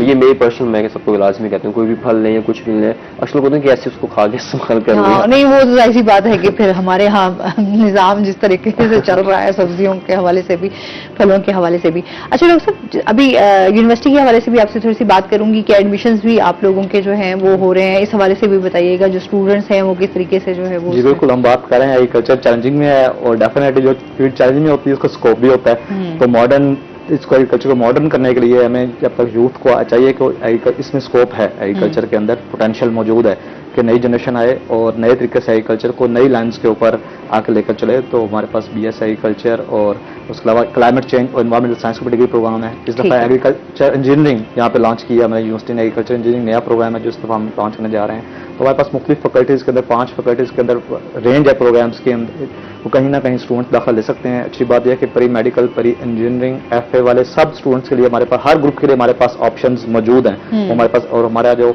फीस स्ट्रक्चर भी है जनूबी पंजाब के अंदर वो गवर्नमेंट सेटअप में बेहतर है बाकी यूनिवर्सिटी निस्बत। और दूसरा हमारे पास जो एक अच्छी चीज़ है कि उसमें इंटरप्रेन्योरशिप सिखाते हैं, उसके अलावा स्कॉलरशिप्स के साथ साथ हम पेड इंटर्नशिप्स ड्यूरिंग स्टडी हमारे स्टूडेंट्स जो हैं वो वहाँ पे यूनिवर्सिटी के अंदर ही स्टूडेंटशिप के ऊपर, इंटर्नशिप के ऊपर साथ साथ काम भी कर रहे होते हैं। उनसे ये होता है कि उनकी प्रैक्टिकल लर्निंग भी साथ ड्यूरिंग स्टडी ही स्टार्ट हो जाती है। कि यानी कि 8 सेमेस्टर बाद जब निकले तो उनके पास सिर्फ और सिर्फ डिग्री होगी ऐसा नहीं होगा, बल्कि उनका कुछ हैंड ऑन एक्सपीरियंस भी होगा। हमारे पास पूरा क्लब सोसाइटीज़ का नेटवर्क है जिसमें स्टूडेंट्स मुख्तलिफ स्किल्स, प्रोफेशनल स्किल्स सीखते हैं। तो साथ में ये चाहूँगा स्टूडेंट्स को जो यंग जनरेशन है कि वो अपने डिग्री प्रोग्राम्स जो भी सिलेक्ट करें अपने वो उसको वर्किंग करके सिलेक्ट करें, अपने मिजाज के मुताबिक सिलेक्ट करें, उसमें भेड़ चाल में ना आए कि जनाब इसने ये कह दिया तो ये कर लिया जाए। बल्कि खुद सोचें, स्कोप देखें चीज़ों का और अपना मिजाज देखें कि हम किस तरफ जा सकते हैं, किस तरफ हम कंफर्टेबल रहेंगे तो उसमें आगे आएँ। और आजकल एक ट्रेंड ये भी चला हुआ है कि हायर एजुकेशन की जरूरत नहीं, BS रहने दो या छोड़ो पड़े, फ्रीलांसिंग कर लें और छोड़े, अब आगे पढ़ने की जरूरत नहीं है। मेरा ख्याल है कि जो कम से कम BS जो है ना 4 ईयर प्रोग्राम, ये आपको जरूर करना चाहिए। आप कॉलेज से निकल जब यूनिवर्सिटी में जाते हैं ना तो यूनिवर्सिटी एक पूरा, इसको यूनिवर्स ऐसे नहीं कहते, यूनिवर्सिटी एक पूरा फुल एक पैकेज होता है लर्निंग इकोलॉजी का, जहाँ तरह तरह के लोग होते हैं, मुख्तलिफ मिजाज के लोग होते हैं, मुख्तलिफ कल्चर से लोग होते हैं। आप वहाँ जब उनके साथ इंटरेक्ट करते हैं, मिलते हैं, सीखते हैं तो आपकी बड़ी लर्निंग होती है जो आपको आगे आने वाली लाइफ में हेल्प करती है। कॉलेज के अंदर तो आप बस सिंपल एक सिलेबस होता है, आपने वो पढ़ना होता है और आपने रट्टा लगाना होता है, नंबर लेने होते हैं और दैट्स इट। लेकिन यूनिवर्सिटी के अंदर ऐसा सिनेरियो नहीं होता, बल्कि एक पूरा माहौल होता है जो आपकी होलिस्टिक आपकी ग्रूमिंग कर रहा होता है। तो मैं ये चाहूँगा जो हमारी यूथ है उसे उसके बाद जहन में ये बात हो कि BS जो है कम से कम हमने ज़रूर करना है। हाँ, उसके बाद आप चाहें अपना सेटअप करें, इंटरप्रेन्योरशिप करें और हम सिखाते भी, हमारा जो इंटरप्रेन्योरशिप का एक कोर्स है वो लाजमी है तमाम डिग्री प्रोग्राम में, सब स्टूडेंट उन्हें सिखाया जाता है जो उनका सब्जेक्ट है वो उसके अंदर अपना काम किस तरह स्टार्ट कर सकते हैं। इट्स नॉट ओनली कि आपने BS करना है और जॉब लेनी है, ऐसा नहीं है, बल्कि आपने BS के बाद अपना काम, हम कहते हैं हमने स्टूडेंट्स अगर हमारे पे एडमिट हो रहे हैं ये हम इन्हें वर्कर नौकर नहीं बनाएंगे बल्कि हम CEO बनाएंगे कंपनीज के, कि ये अपना स्टार्टअप करें। तो 22 जुलाई लास्ट डेट है, ऑनलाइन अप्लाई कर सकते हैं, यूनिवर्सिटी भी विजिट कर सकते हैं, आप लोग आएँ यूनिवर्सिटी देखें और अपने पसंद का प्रोग्राम ऑप्ट करें। अच्छा, जाहिर सी बात है क्योंकि अभी ज़राअत की मैं बात करूं तो यूनिवर्सिटी में अब लोगों का बड़ा इंटरेस्ट है, चाहे मेल हैं चाहे फीमेल्स हैं, उनका दोनों का इंटरेस्ट नजर आता है। और उस पर बहुत अच्छी, मैं लास्ट टाइम आपके हमारे ही शो में एक आपके जो हैं वो एक टीचर भी आए और उन्होंने भी इस पर बात की कि जो फीमेल्स हैं, जो बच्चियां हैं स्पेशली, वो बहुत ज्यादा इसके ऊपर वर्क कर रही हैं। मतलब रिसर्च के ऊपर जो है वो बड़ा अच्छा काम हो रहा है कि किस तरीके से आप जो है एंटरप्रेन्योर जो हैं वो किस तरीके से अपना काम जो है वो चला सकते हैं, ऑनलाइन बिजनेस जो है वो किस तरीके से कर सकते हैं। खवातीन के लिए स्थानीय में एक दफा हमने BS food science separate programme start कर दिया है। पहले फूड साइंस मैंने करीब BS एग्रीकल्चर में आना पड़ता था और फिर आगे मेजर फूड साइंस पढ़ना पड़ता था, लेकिन इस दफा हमने BS food science separate programme किया है जो खवातीन और होम इकनॉमिक्स भी हमारे पास है खवातीन के लिए। तो बच्चियां आती हैं और उसमें अच्छे तरीके से ये मतलब खवातीन की डेडिकेटेड थोड़े से प्रोग्राम्स हैं जिसमें खवातीन ज़्यादा ह्यूमन न्यूट्रिशन का प्रोग्राम है जिसमें फीमेल्स बड़ा अच्छे इनरोल कराती हैं, नंबर ज़्यादा होता है इनरोलमेंट का। अच्छा जी, आप हमारे साथ अभी मौजूद रहेंगे। अली का हम शुक्रिया अदा करेंगे। अली, बहुत शुक्रिया आपका। और इसके साथ ही नाज़रीन, अभी हमने ब्रेक पे जाना है। जब हम ब्रेक से वापस आएंगे तो हमारे साथ कुछ और गेस्ट मौजूद होंगे, हमारे साथ रहिएगा।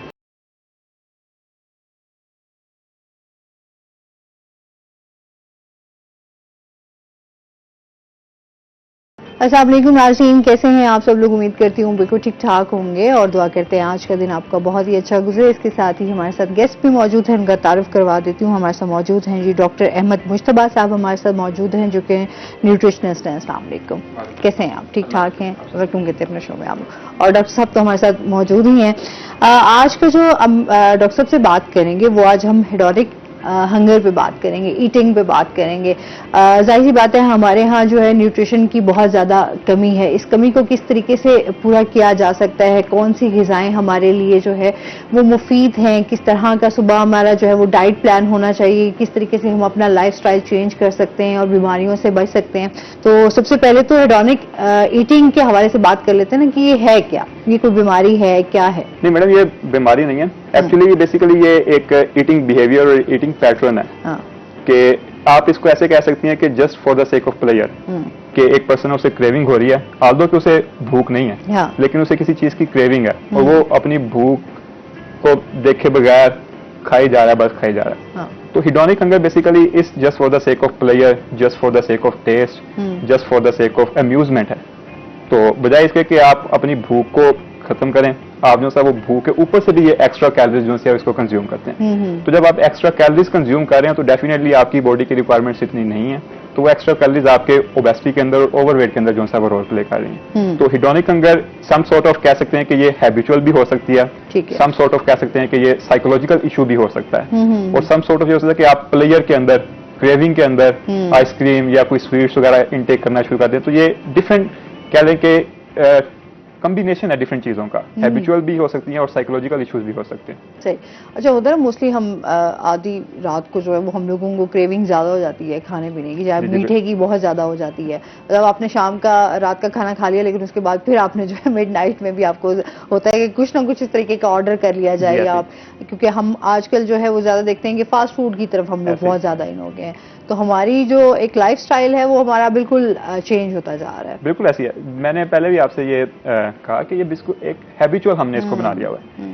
अब इसमें जो सबसे मेजर रोल है वो हमारी ईटिंग प्रैक्टिसेस और ईटिंग बिहेवियर का भी है, और इसके साथ साथ हमारे जो सोसाइटी है, खासतौर पे जो हमारे घर के पीयर्स हैं उनका भी रोल है, और बड़ों के साथ साथ अब तो बच्चे भी इसके अंदर जो है बड़ा इन्वॉल्व हो गए। डेफिनेटली जब आपके घर का कल्चर ऐसा है कि आप रात को 12 बजे या 1 बजे आप देर तक जाग रहे हैं और आपको भूख लगी है, आपने पिज्जा मंगवा लिया, तो बच्चे ने भी आपको ही फॉलो करना है। जाहिर सी बात। इसी तरह जब आप देखें कि बच्चों का स्क्रीन टाइम भी ज्यादा होता चला जा रहा है, और जैसे ही वो स्क्रीन टाइम मोबाइल के ऊपर या टीवी के ऊपर बैठे हुए, साथ साथ उन्हें कोई स्नैक खाना ही खाना है, और वो स्नैक अनहेल्दी की बजाय हेल्दी की बजाय अनहेल्दी होता चला है। बजाय इसके कि फ्रूट्स और वेजिटेबल्स की कंजप्शन करें, वो लेस की तरफ जा रहे हैं या आइसक्रीम की तरफ जा रहे हैं या इस तरह की जो सी दूसरी आइटम्स है, फूड आइटम्स, वो उनकी तरफ जा रहे हैं। तो डेफिनेटली वो बच्चों के अंदर चाइल्डहुड ओबेसिटी और चाइल्डहुड ओवरवेट का जो सा वो रीजन बन रही है।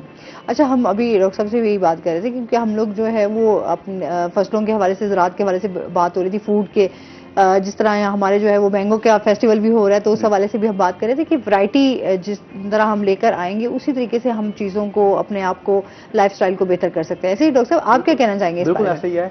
बात हुई थी कि हमारे जो फोर्थ फादर थे वो सिर्फ गंदम नहीं खाते थे, उस टाइम गंदम इतनी अवेलेबल भी नहीं थी। अगर हम अपने ग्रैंड पेरेंट्स से पूछें तो वो बताते हैं जी गंदम खाते थे, बाजरे की रोटी दी थी, शाम के टाइम स्नैक्स के तौर पर मकई हाँ। खा ली, चने खा वही लिए, कह रहा ना, भूज- साग बिल्कुल, yes। स्पेशली हमारे यहाँ तो- ये जो देसी खाने जी, अब जो बिल्कुल। आहिस्ता आहिस्ता बड़े कम होते जा रहे हैं। बिल्कुल बिल्कुल। इसके अलावा वैरायटी थी, ये नहीं अब जो हमारा करंट पैटर्न है कि हमें आप सुबह नाश्ते में रोजाना गंदम की रोटी, दोपहर को भी रोटी, शाम को चावल या शाम को रोटी, तो हमारा पैटर्न सिर्फ दो चीज़ों पे, चावल और गंदम पे हमारी डिपेंडेंसी जो है ना, ये इसकी वजह से प्रॉब्लम्स आ रहे हैं। तो हमें इसमें अच्छा अब एक पूरा फील्ड है फंक्शनल फूड्स का ना, जिसमें किनवा, नई क्रॉप्स, बीच में नई चीज़ें आ रही हैं जिन्हें सूडो सीरियल्स भी कहा जाता है। तो इस पे हमारी यूनिवर्सिटी इस पे मेडिसिनल प्लांट्स और जो है फंक्शनल फूड्स के ऊपर काम कर रही है, लेके आ रही है, उनको मिक्स किया जा रहा है अपने मेन फूड्स के साथ, मेन मील्स के साथ। तो हमें थोड़ी सी ज़रूरत है कि अपना जो डाइनिंग टेबल है उसके अंदर वैरायटी ऑफ फूड्स इंट्रोड्यूस कराई जाए, ना कि हम डिपेंडेंट ना हो। उससे हमारी डेफिनेटली न्यूट्रिशन भी बेहतर होगी। मुश्तबा साहब बेहतर बताएंगे कि किस तरह अगर हम सिर्फ एक ही चीज़ पे डिपेंड कर रहे हैं, एक ही चीज़ से फूड ले रहे हैं, एक ही तरह की फूड ले रहे हैं उसमें, और जो वैरायटी ले रहे हैं किस तरीके से हमारे लिए बेहतर हो सकती है, तो उससे काफ़ी सारे मसाइल हमारे हल हो जाएंगे। और दूसरा इस पर इकोनॉमिक पे भी बेहतर इशू होगा। जो हम डिपेंड हो जाते हैं एक ही क्रॉप के ऊपर, तो मल्टीपल क्रॉप्स पे जब हम आएंगे तो ये बेहतर हो जाएगा। हाँ। अच्छा, आप क्या समझते हैं कि कौन सी ग़िज़ा जो है वो बहुत ज़्यादा हमें जो है वो फ़ायदा दे सकती है और उस ग़िज़ा का इस्तेमाल करना चाहिए? नहीं मैडम, कोई स्पेसिफिक डाइट ऐसी नहीं है कि अगर आप कहें कि मैं रोटी खाना शुरू करूं तो बस रोटी ही खाई जाऊं। जिस तरह डॉक्टर साहब ने कहा कि डाइट डाइवर्सिफिकेशन ये बहुत ज़रूरी है। आपकी डाइट जितनी डाइवर्सिफाइड होगी, आपकी बॉडी उतनी ही डाइवर्सिफाइड होगी। अगर आप एक ही क्रॉप खाई जा रहे हैं, रोटी खाई जा रहे हैं, चावल ही खाई जा रहे हैं, तो हमारे यहाँ तो रोटी, वो कहते हैं ना, जब और चीजें भी खा लो, कहते हैं जब तो रोटी नहीं ना खाई वो पेट नहीं भरा। मतलब हमारे यहाँ लोगों का माइंड सेट आप बेशक अपनी स्टेपल क्रॉप अपनी वीट ही रखें, लेकिन साथ अपनी थोड़ी, जैसे डॉक्टर साहब ने कहा किनुआ को, या इस तरह की कुछ और जो वैरायटीज हैं, बाजरे की रोटी होगी, मकई की रोटी होगी, जौ की रोटी होगी, इसको एज सप्लीमेंट के तौर पे एज एक्सेप्शनल लेना शुरू कर दें। आप ऐसा कर लें कि जनाब मैंने हफ्ते में 2 दिन 3 दिन गंदम की रोटी खानी है, एक दिन मैंने मकई की खा लेनी है, या इस तरह नहीं कर सकते तो आप कह लें कि एक टाइम मैंने गंदम की रोटी खानी है और एक टाइम मैंने बाजरे की या जौ की रोटी खानी है। तो जब तक हमारी डाइट डाइवर्सिफिकेशन नहीं होगी, हमारी बॉडी डाइवर्सिफाइड नहीं होगी। बॉडी एक ही क्रॉप के ऊपर और एक ही फूड के ऊपर जो है वो एडजस्ट कर लेगी, और उसको फिर बाद में मॉडिफाई करने में उतना ही जो है वो डिफिकल्टी पेश आती है। तो इसलिए मैं समझता हूँ कि डॉक्टर साहब की बात बिल्कुल ठीक है, मैं एग्री करता हूँ इनसे कि जब तक डाइट डाइवर्सिफिकेशन नहीं होगी, ना हमारी फ्यूचर जनरेशंस को डाइट्स के बारे में पता चलेगा, और इवन कि हम भी सिर्फ जो पैटर्न है गंदम और चावल, बल्कि अब तो सिर्फ चावल ही पैटर्न चलता है, उसी के ऊपर जो है हमारी पूरी लाइफ जो है गुजरेगी। और आप देखें कि ये गंदम और चावल दोनों जो से हैं वो हाई ग्लाइसेमिक फूड्स हैं और मेजर रोल प्ले कर रहे हैं आपके डिफरेंट मेटाबॉलिक डिसऑर्डर्स के अंदर, ओबेसिटी के अंदर, डायबिटीज़ के अंदर। तो मैं समझता हूँ कि diet diversification is one of the fundamental की टू अ गुड हेल्थ। अच्छा, जैसे मौसम भी चेंज होता है तो जाहिर सी बात है मौसम के साथ साथ मौसम में सब्जियां भी आती हैं, मौसम में फल भी आते हैं। खैर अब तो ये टाइम है कि आप अगर उन फलों का या सब्जियों का मौसम नहीं भी है तो वो भी आपको अवेलेबल है। हाँ, और लोग यूज कर रहे होते हैं। अच्छा, जाहिर सी बात है वो जायका, वो उसका मेरे ख्याल में चीजें उसकी जो है उस तरीके से न्यूट्रिशन हमें नहीं मिल रही होती। जो हम मौसम के साथ साथ खाएं तो वो ग़िज़ा जो ग़िज़ाइयत है वो हमें मिल सकती है। आपकी बात बिल्कुल ठीक है कि एक फ्रेश चीज जो सी है उसका न्यूट्रिशनस क्वालिटी और बाकी जो उसकी क्वालिटी है वो डिफरेंट है एज कम्पेयर टू स्टोरेज। देखिए स्टोरेज में जब आप उसको अगर आप ऑप्टिमम कंडीशंस नहीं दे रहे तो बहुत सारे न्यूट्रिएंट्स जो हैं वो लॉस हो जाएंगे, विटामिन लॉस हो सकते हैं, मिनरल्स लॉस हो सकते हैं। तो डेफिनेटली एक फ्रेश और एक स्टोरेज का हेल ऑफ डिफरेंस है। हाँ, लेकिन अब with the passage of time जो स्टोरेज कंडीशंस हैं वो ऑप्टिमाइज होती चली जा रही हैं, तो वो कोशिश की जा रही है कि वो उनको फ्रेश ही रखा जाए। लेकिन डेफिनेटली हर चीज की एक शेल्फ लाइफ है, उसके बाद उसने जो उसने वो खराब होना ही होना है, तो आप कब तक उसको स्टोर कर लेंगे। इसलिए प्रेफरेबल जो चीजें हैं वो है फ्रेश ही है कि आप मौसम है ठीक है, अब जैसे मैंगो का सीजन है, वाटरमेलन का सीजन है, तो आप उसको यूज करें और उसके बाद जैसे ही वो सीजन ऑफ हो तो कंज्यूम करना कम कर दें या छोड़ दें। हाँ। अच्छा, अभी जिस तरह से आप समझते हैं कि जो हम फलों का इस्तेमाल जो है वो बड़ा कम हो गया है, बच्चे भी हमारे जो है वो फलों की तरफ तो जाते नहीं, सब्जियों की तरफ भी बड़ा जबरदस्ती उनको लाया जाता है, वरना हमारे यहाँ घरों में अब गोश्त जो है वो बहुत ज्यादा इस्तेमाल होने लग गया, खासतौर पर चिकन। हाँ मैडम, बेसिकली ना ये हमारी कल्चरल प्रैक्टिसेस और फीडिंग प्रैक्टिसेस हैं। बच्चे हमारे जो हैं वो हमारे पीयर से और फोर फादर से सीखते हैं, पेरेंट्स से सीखते हैं, बड़े बहन भाइयों से सीखते हैं। तो जब आपके और हमारे घरों का कल्चर ही, हमारी सोसाइटी का कल्चर ही ऐसा होगा कि हमने वो चीज़ घर में इंट्रोड्यूस करवानी ही नहीं है या लेके आनी है तो कहीं शाजो नाजर ऑफ एंड ऑन, और घर में जो चिकन है उसकी भरमार है, तो डेफिनेटली बच्चे उसी की तरफ जाएंगे। अच्छा, जैसे अभी हमारे घर में तो बहुत ज्यादा पेरेंट्स जो हैं वो सब्जियों का इस्तेमाल ज्यादा करते हैं बजाय कि वो गोश्त की तरफ जाए। हम भी अब्बा जी को कह के थक जाते हैं तो वो चिकन बड़े टाइम बाद लेकर आते हैं। वो ये होता है कि हम लोग जो है वो सब्जियों का इस्तेमाल ज्यादा करते हैं। मैडम बेसिकली ये देखें कि जितने भी हमारे बड़े बुजुर्ग थे, तो जिस तरह हमारी बात चलती आ रही है कि उनके यहाँ डाइवर्सिफिकेशन थी, वो एक ही चीज के पीछे कभी भी जो है वो नहीं गए थे। तो डेफिनेटली, और उन्हें पता था कि ये जो फ्रूट्स और वेजिटेबल्स हैं ये लाइफ को हेल्थी रखेंगे। लेकिन अनफॉर्चुनेटली वो जो ट्रेडिशनल नॉलेज है वो फोर फादर्स या जो बड़े हैं वो अपने आगे बच्चों को नहीं कह पाते, और जिस तरह इम्प्लीमेंटेशन होनी चाहिए वो इम्प्लीमेंटेशन नहीं होती, तो डेफिनेटली बच्चे फिर जो है उनकी आदतें बिगड़ती चली जाती है। अभी माएँ भी जो हैं वो जाहिर सी बात है कि थोड़ा सा बच्चा इनकार कर दे रहा है कि मैंने ये नहीं खाना, तो वो माएँ भी जो है ना समझिए कि मेरे बच्चे ने बस इनकार कर दिया, उसने खाना ही नहीं है। हालांकि उसके डिफरेंट तरीके हैं, आप बच्चे को बिलाफस ला के, बच्चे को कोई रिवार्ड दे के, फिर उसके साथ कोई खेल के साथ उसको जो है वो चीज दी जा सकती है। ऐसे हमारी अम्मा जो है वो जबरदस्ती सुबह जो है वो देसी घी की चूरी कभी, और इस तरह पराठा, कभी अंडा, कभी इस तरीके से डिफरेंट नाश्ते मिलते थे। अभी खैर नाश्ते का तो मैडम अब तो मम्मी डैडी बच्चे आ रहे हैं, वो अब तो स्लाइस के बगैर जो है उनका खाना नहीं होता। बिल्कुल ऐसे ही है। वो आपने ब्रेड ले ली, या फिर अभी हम प्रोग्राम में स्टार्ट में बात कर रहे थे कि चावलों का जो इस्तेमाल जो है हमारी जिंदगी में बहुत ज्यादा हो गया। मतलब सुबह सुबह नाश्ते में भी लोग जो है वो चावल खा रहे होते हैं, बजाय कि अगर रोटी की तरफ जाए या कोई पराठे की तरफ जाए, तो उनका ये होता है कि या फिर हम जो है ना चावल एक मेन रीजन जो है वो हमारा सेडेंटरी लाइफस्टाइल है। हम बहुत जो है वो आराम परस्त और सहल पसंद हो गए। कुछ भी करते वक्त जो है वो हमारी खवातीन की भी जान जाती है, और हमारी मर्दों की भी। कोई किसी को कह दे ना घर से जाके वो यार वो दुकान से सब्जी से खीरा ले, कुकम्बर है, वो कहेगा इतनी गर्मी में मैंने क्या जाना है, बेहतर ये वैसे ही खा लो। तो खवातीन की भी जो है इस मामले में जान जाती है कि इतनी गर्मी में कहाँ किचन में जाएंगे, और मेल्स की भी जो है वो तो। लेकिन हम सबको जो है इन चीज़ों को रिवाइव करना चाहिए। जब तक हम खुद अपने ऊपर इम्प्लीमेंटेशन नहीं करेंगे और अपने जो हमारी होम प्रैक्टिसेस हैं उनके ऊपर इम्प्लीमेंटेशन नहीं करेंगे, तो हमारे बच्चे भी जो है वो इस चीज़ को फॉलो नहीं करेंगे। उसमें ये भी हो सकता है कि आप बताएं जो लेके जाना मुश्किल है, तो आप घर में खुद उगा लें।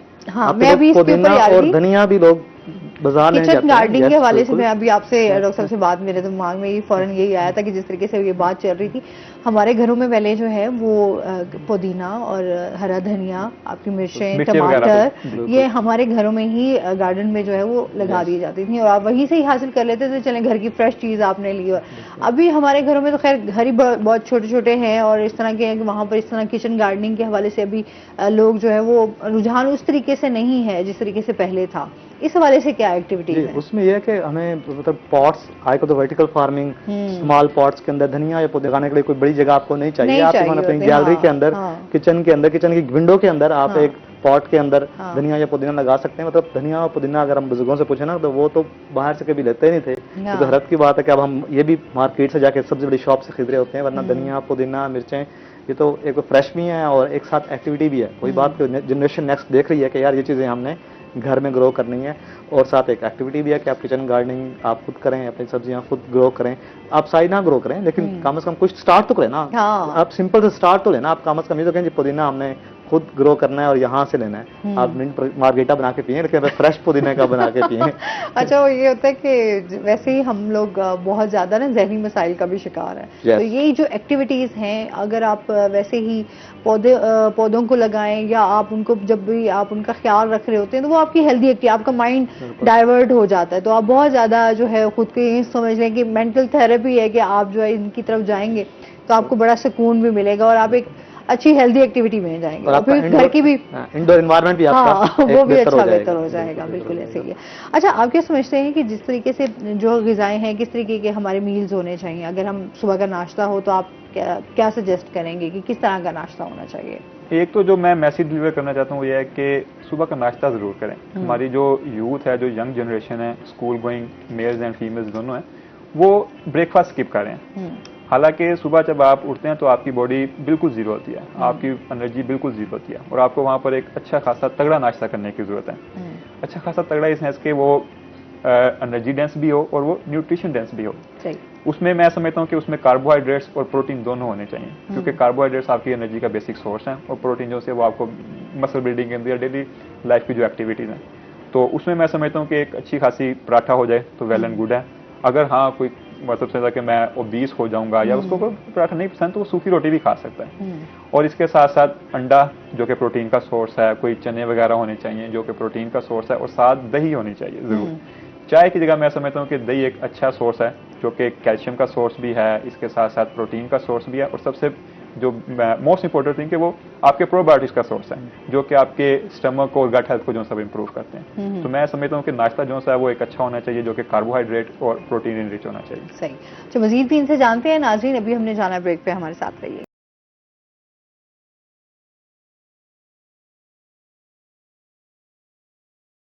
वेलकम बैक नाज़रीन।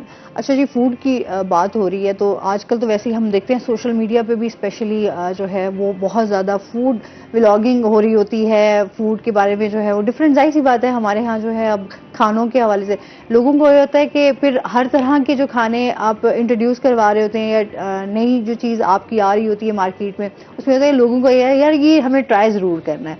तो इस तरह भी होता है कि खाने जो हैं वो हम बहुत ज़्यादा फूड लवर जो है वो इस तरह बहुत ज़्यादा आदी हो जाते हैं कि अच्छा यार हर चीज़ जो है वो आपको ट्राई करनी चाहिए। सोशल मीडिया का इसमें बड़ा रोल है, लेकिन सोशल मीडिया को भी चाहिए कि वो जो मौका है और जो हालात की नज़ाकत है इसको समझें, जो सेंसिटिविटी है उसको समझें और हेल्दी ईटिंग की जो है उसको प्रमोट करें, बजाय इसके कि आप फास्ट फूड को प्रमोट करें। दूसरा, आप देखें कि आपकी जितनी भी फास्ट फूड है उनकी एक अपीलिंग और एक अट्रैक्टिव जो कमर्शियल होती है वो आवाम को अपनी तरफ बहुत अट्रैक्ट करती है। वही ना, वो फास्ट फूड का तो वैसे ही हम जो है वो देखा देखी एक दूसरे को वो खा रहा तो अच्छा मुझे भी करना चाहिए, वो खा रहा, मैं एक बात होता है कि इवन के ट्राई करने, अच्छा यार ट्राई करके देखता हूँ टेस्ट कैसा होता है, तो वो जब वो टेस्ट अच्छा लगता है तो फिर हम उसकी तरफ ऐसे दौड़ते हैं जैसे पता नहीं क्या चीज़ है। तो पब्लिक को ये समझने की जरूरत है और ये समझाने की भी जरूरत है कि भाई आपकी जो सेहत है वो आपकी प्रायोरिटी होनी चाहिए। हेल्थ होगी तो आप अपनी जिंदगी को, लाइफ को एंजॉय कर सकेंगे। तो उसमें फिर जरूरी है कि आप अपनी डाइट के अंदर बैलेंस जो सा उसको मेंटेन रखें। आप खाएं जरूर, हम आपको मना नहीं कर रहे, लेकिन आप कम से कम एक ईटिंग जो हेल्थी पैटर्न है उसको अडॉप्ट करते हुए खाएं। जहां पर अगर आप पिज्जा हफ्ते में 2 मरतबा खा रहे हैं तो काइंडली उसे हफ्ते में 1 मरतबा कर दें, और इसके साथ साथ अपनी डेली लाइफ के अंदर कोई फ्रूट, कोई वेजिटेबल एटलीस्ट 1 और 2 जो आप अफोर्ड कर सकते हैं उसको लाजमी इंट्रोड्यूस करवाएं। अच्छा, वैसे भी हम इन चीजों पे बहुत खर्चा कर रहे होते हैं तो वो बेहतर है कि हम फलों की तरफ आ जाए। तो डेफिनेटली आप हमारी साइकी देखें कि हम 2000 का पिज्जा खा लेंगे, लेकिन वो 2000 का फ्रूट नहीं खाएंगे हम। फिर हम कहते हैं महंगाई भी है। क्यों? क्योंकि पिज्जा एक तो जो सा वो अट्रैक्टिव है, अपीलिंग है, और साथ पब्लिक को दिखाना भी है कि हम स्टिक लगाएंगे, फोटो लगाएंगे, लेकिन फ्रूट को कौन देखेगा? फ्रूट तो यार कोई बात नहीं, खा लेंगे, देखी जाएगी, कल खा लेंगे, परसों खा लेंगे। सबका, इवन के हम सबका ये जो सा ये कैजुअल एटीट्यूड है। ऐसे ही है, हम लोग मतलब लाइफस्टाइल चेंज हुआ है तो हम खानों की तरफ अट्रैक्ट करते हैं। जैसे मैं खुद फूड लवर हूँ तो मुझे ये होता है कि यार आपको कोई ना कोई नई चीज जो है वो ट्राई करनी चाहिए, अच्छा कुछ खाना चाहिए। आप जो है कुछ लोग होते हैं जिनको सिर्फ देसी खाने ही अच्छे लगते हैं तो वो देसी खानों की तरफ ही उनका रुझान होता है, जिसमें वो गोश्त का इस्तेमाल बहुत ज्यादा करते हैं। अच्छा, कुछ लोगों को मटन बहुत ज्यादा पसंद होता है, वो चिकन को अवॉइड करते हैं, वो मटन ही खाते रहते हैं। तो वो जितना आप वो कहते हैं, जिस तरह आप कह रहे हैं कि हम लोगों के हाँ वो नहीं है कि हम अपने एक डाइनिंग टेबल को जो है वो हम डिफरेंट कलरफुल बनाएं, वो बहुत कम होता है। अच्छा, फिर कलरफुल बना भी लें तो बहुत सारे लोग जो है वो फूड को जाया भी कर देते हैं। तो ये भी हमारे यहाँ जो है ना बड़ा ट्रेंड है। डेफिनेटली आप देखें कि जिस तरह फूड इनसिक्योरिटी और जो इश्यूज आते चले जा रहे हैं, ग्लोबल वार्मिंग हो रही है, स्टारवेशन हो रही है, तो वहां पर हमें फूड वेस्टेज से भी जो सा अवॉइड करना चाहिए। आप सिर्फ उतना बनाएं जितना आप खा सकते हैं, और अगर वो बच भी गया है तो आप किसी साथ वाले हमसाये के घर या किसी दोस्त के घर किसी को, ताकि दूसरा भी जो है उससे फायदा उठा ले। और अगर इतना नहीं कर सकते तो कम से कम ऊपर छत पे परिंदों को डाल दें, चले वो तो बजाय इसको आप कूड़े में फेंकें या उसको जो है वो वेस्ट करें, तो कहीं ना कहीं उसको जो है वो फर्दर आगे यूटिलाइज कर लेना चाहिए। इसका एनवायरमेंटल इम्पैक्ट भी जो है ना वो ज्यादा है। मतलब अब लोग जो मॉडर्न स्कूल ऑफ थॉट है या एक ग्रुप है वो कार्बन बजट की बात करता है, कार्बन फुटप्रिंट्स की बात करता है। जब आप प्रोसेस्ड फूड खाते हैं, कंज्यूम करते हैं, तो उनका कार्बन फुटप्रिंट ज्यादा है। उसको बनाने के लिए एनवायरमेंट के ऊपर जो नेगेटिव असरात पड़ते हैं वो ज्यादा हैं। तो अब ये एक स्कूल ऑफ थॉट है कि आप बाय लोकल, ईट लोकल, कि आप जो लोकल चीजें हैं उनका एक तो इकोनॉमिक भी है, दूसरा उनका कार्बन फुटप्रिंट कम है, उनका एनवायरनमेंट को इस तरह से इफेक्ट नहीं है। आपने घर के साथ वाली दुकान से आलू खरीदे हैं, उनके चिप्स बनाए हैं, एंजॉय किया, और एक आपने पैक्ड फूड लिया है, खोला है, उसके चिप्स एंजॉय किए हैं। इन दोनों एक्टिविटी में जो आपने पैकेट खोल के किया तो आपने काफी सारा कार्बन आपकी इस हैबिट की वजह से एटमॉस्फेयर में जा भी रहा है, आप प्रमोट कर रहे हैं कि आप इंडस्ट्रियलाइजेशन को इसको। और उसका देखें जो प्लास्टिक रैपर है वो एक एनवायरमेंटल पोल्यूशन का जो सा रीजन बन रहा है, कार्बन फुटप्रिंट्स इसके बीच में जो ज्यादा है। तो जब आप लोकल चीजें यूज करेंगे, एक तो आपके इकोनॉमिक, आप बेहतर इकोनॉमिक भी होगा, आपकी हेल्थ भी बेहतर होगी, उसके एनवायरमेंट के ऊपर भी जो असरात हैं वो कम आएंगे। तो इसलिए मैं प्रमोट अभी हम देखते हैं ना हमारे हेल्थ इश्यूज जो है वो बहुत ज्यादा है। अब हम अपने खानों की बात करें तो जिस तरह से लोग खाते हैं तो मैदे की बीमारियां जो हैं वो इस टाइम बहुत ज़्यादा हो चुकी है। मतलब हम अपने हॉस्पिटल में जब भी जाते हैं तो मोस्टली लोग या तो गैस्ट्रो का शिकार होते हैं या फिर हम उनमें देखते हैं दीगर मैदे का अल्सर हो जाता है या कुछ इस तरीके से जो बहुत ज़्यादा मसाले वाली चीज़ें खाएं तो स्टमक इश्यूज जो हैं वो हमारे बहुत ज़्यादा हो गए। देखिए स्टमक एक वाइटल ऑर्गन है जिसने जहाँ फूड सबसे पहले जानी है उसी ने ही उसको डाइजेस्ट करना है, उसी ने उसको एब्जॉर्ब करके बाकी बॉडी ऑर्गन्स तक पहुंचाना है। हाँ। तो जो सबसे पहले जो वाइटल ऑर्गन जो अफेक्ट होता है वो आपका स्टमक ही होता है। अब आप एक जैसे आपने एग्जांपल दी स्पाइसी फूड्स की, खासतौर पे कुछ हमारे एरियाज हैं जो कुछ ऐसी सोसाइटीज के इश्यूज हैं जहाँ पे वो स्पाइसी ज्यादा यूज करते हैं, तो डेफिनेटली वहां पर ये इशू ज्यादा होता चला जा रहा है।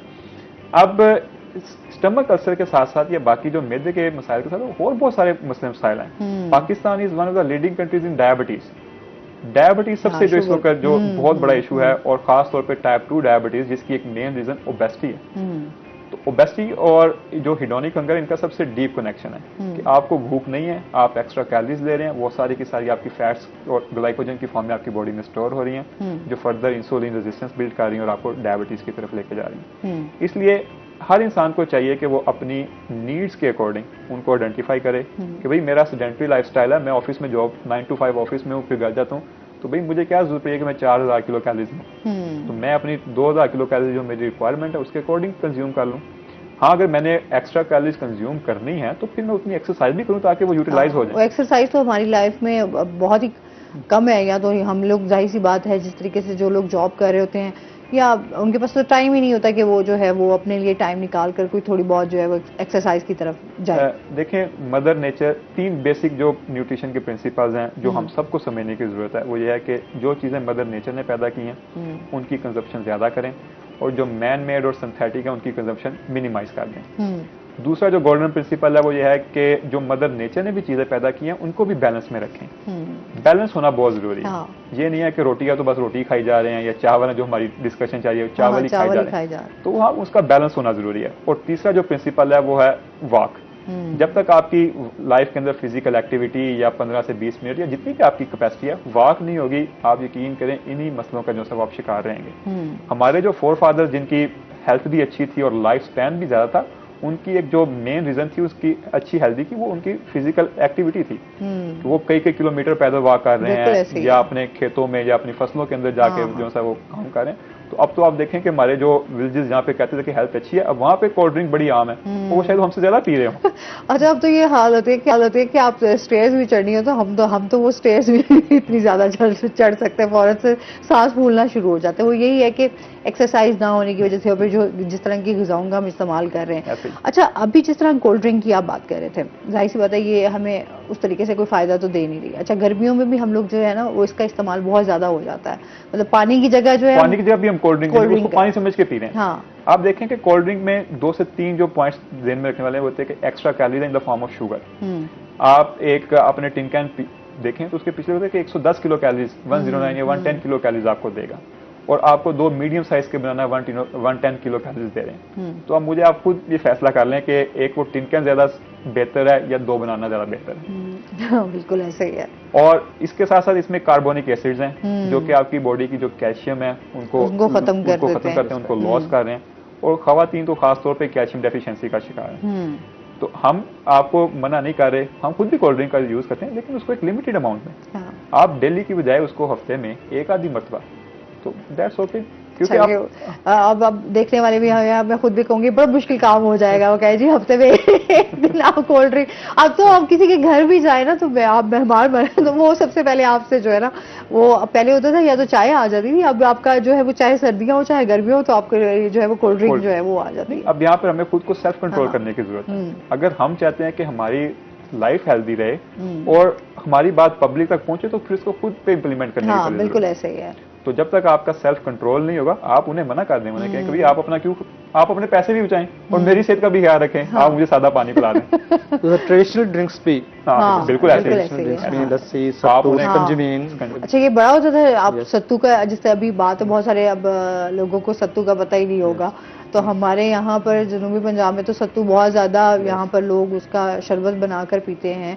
फिर हमारे यहाँ जो है वो बहुत ज्यादा लस्सी का इस्तेमाल जो है वो तो खैर सरदाई जो है उसका इस्तेमाल किया जाता है, ताकि आप गर्मियों में स्पेशली तो ये बड़ी चीजें जो हैं वो फायदे वाली स्कंजीबीन हैं। एक हाँ, अच्छा, ये आपको स्कंजीबीन है, रिहाइड्रेट बिल्कुल। भी करती है, स्कंजीबीन एक अच्छी ऑप्शन तो है। कुछ चीजें जो हैं वो नेचुरल जो चीजें आप दे रही होती हैं आपकी बॉडी को, वो ज्यादा आपको Yes. फायदे के साथ आपको सेहतमंद रखती हैं।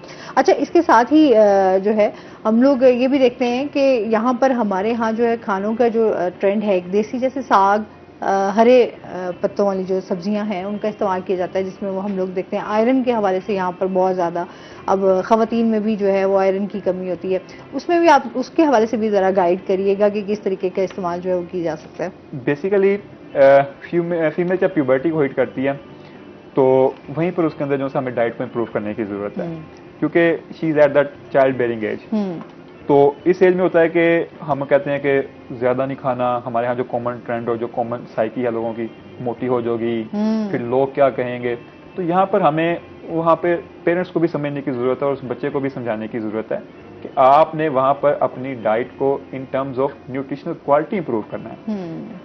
आप एनर्जी डेंस फूड अगर ले भी रहे हैं तो आप साथ साथ उसको न्यूट्रिएंट डेंस भी रखें, जिसमें विटामिन्स हो, मिनरल्स हो। हाँ। और ख़ास तौर पे आप फीमेल्स को देखें तो वो आयरन और कैल्शियम दोनों का सबसे ज़्यादा जो है उन्हें इशू आता चला जा रहा है। तो डेफिनेटली जहाँ पर आपके यहाँ सिस्टम होगा, कल्चर होगा फास्ट फूड की ईटिंग का, और जो हमारी ट्रेडिशनल वेजिटेबल्स हैं, साग है, बाथू है, जो भी बाकी चीज़ें हैं, उनका इंटेक कम होगा तो डेफिनेटली आयरन की डेफिशिएंसी जो है वो होनी ही होनी है। अच्छा, इसमें मजीद भी बात करेंगे डॉक्टर साहब। आपका बहुत शुक्रिया, आप हमारे साथ रहे, और इसके साथ ही नाज़रीन अभी अपने ब्रेक पे जाना है, हमारे साथ रहिएगा।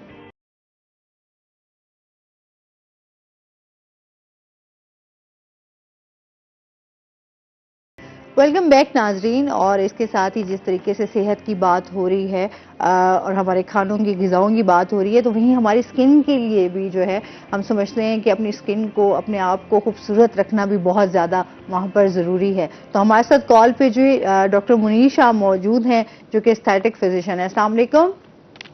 वालेकुम सलाम। क्या हाल है आपके? ठीक ठाक हैं? जी जी बिल्कुल ठीक, आप सुनाएं? ठीक है अल्हम्दुलिल्लाह। वेलकम करते हैं आपको। अच्छा, हम आज डॉक्टर साहब से जानेंगे कि किस तरीके से, जो क्योंकि गर्मियाँ बहुत शदीद है इस टाइम, आपको पता है कि स्किन के हवाले से स्किन केयर जो है वो बहुत ज़्यादा ज़रूरी है।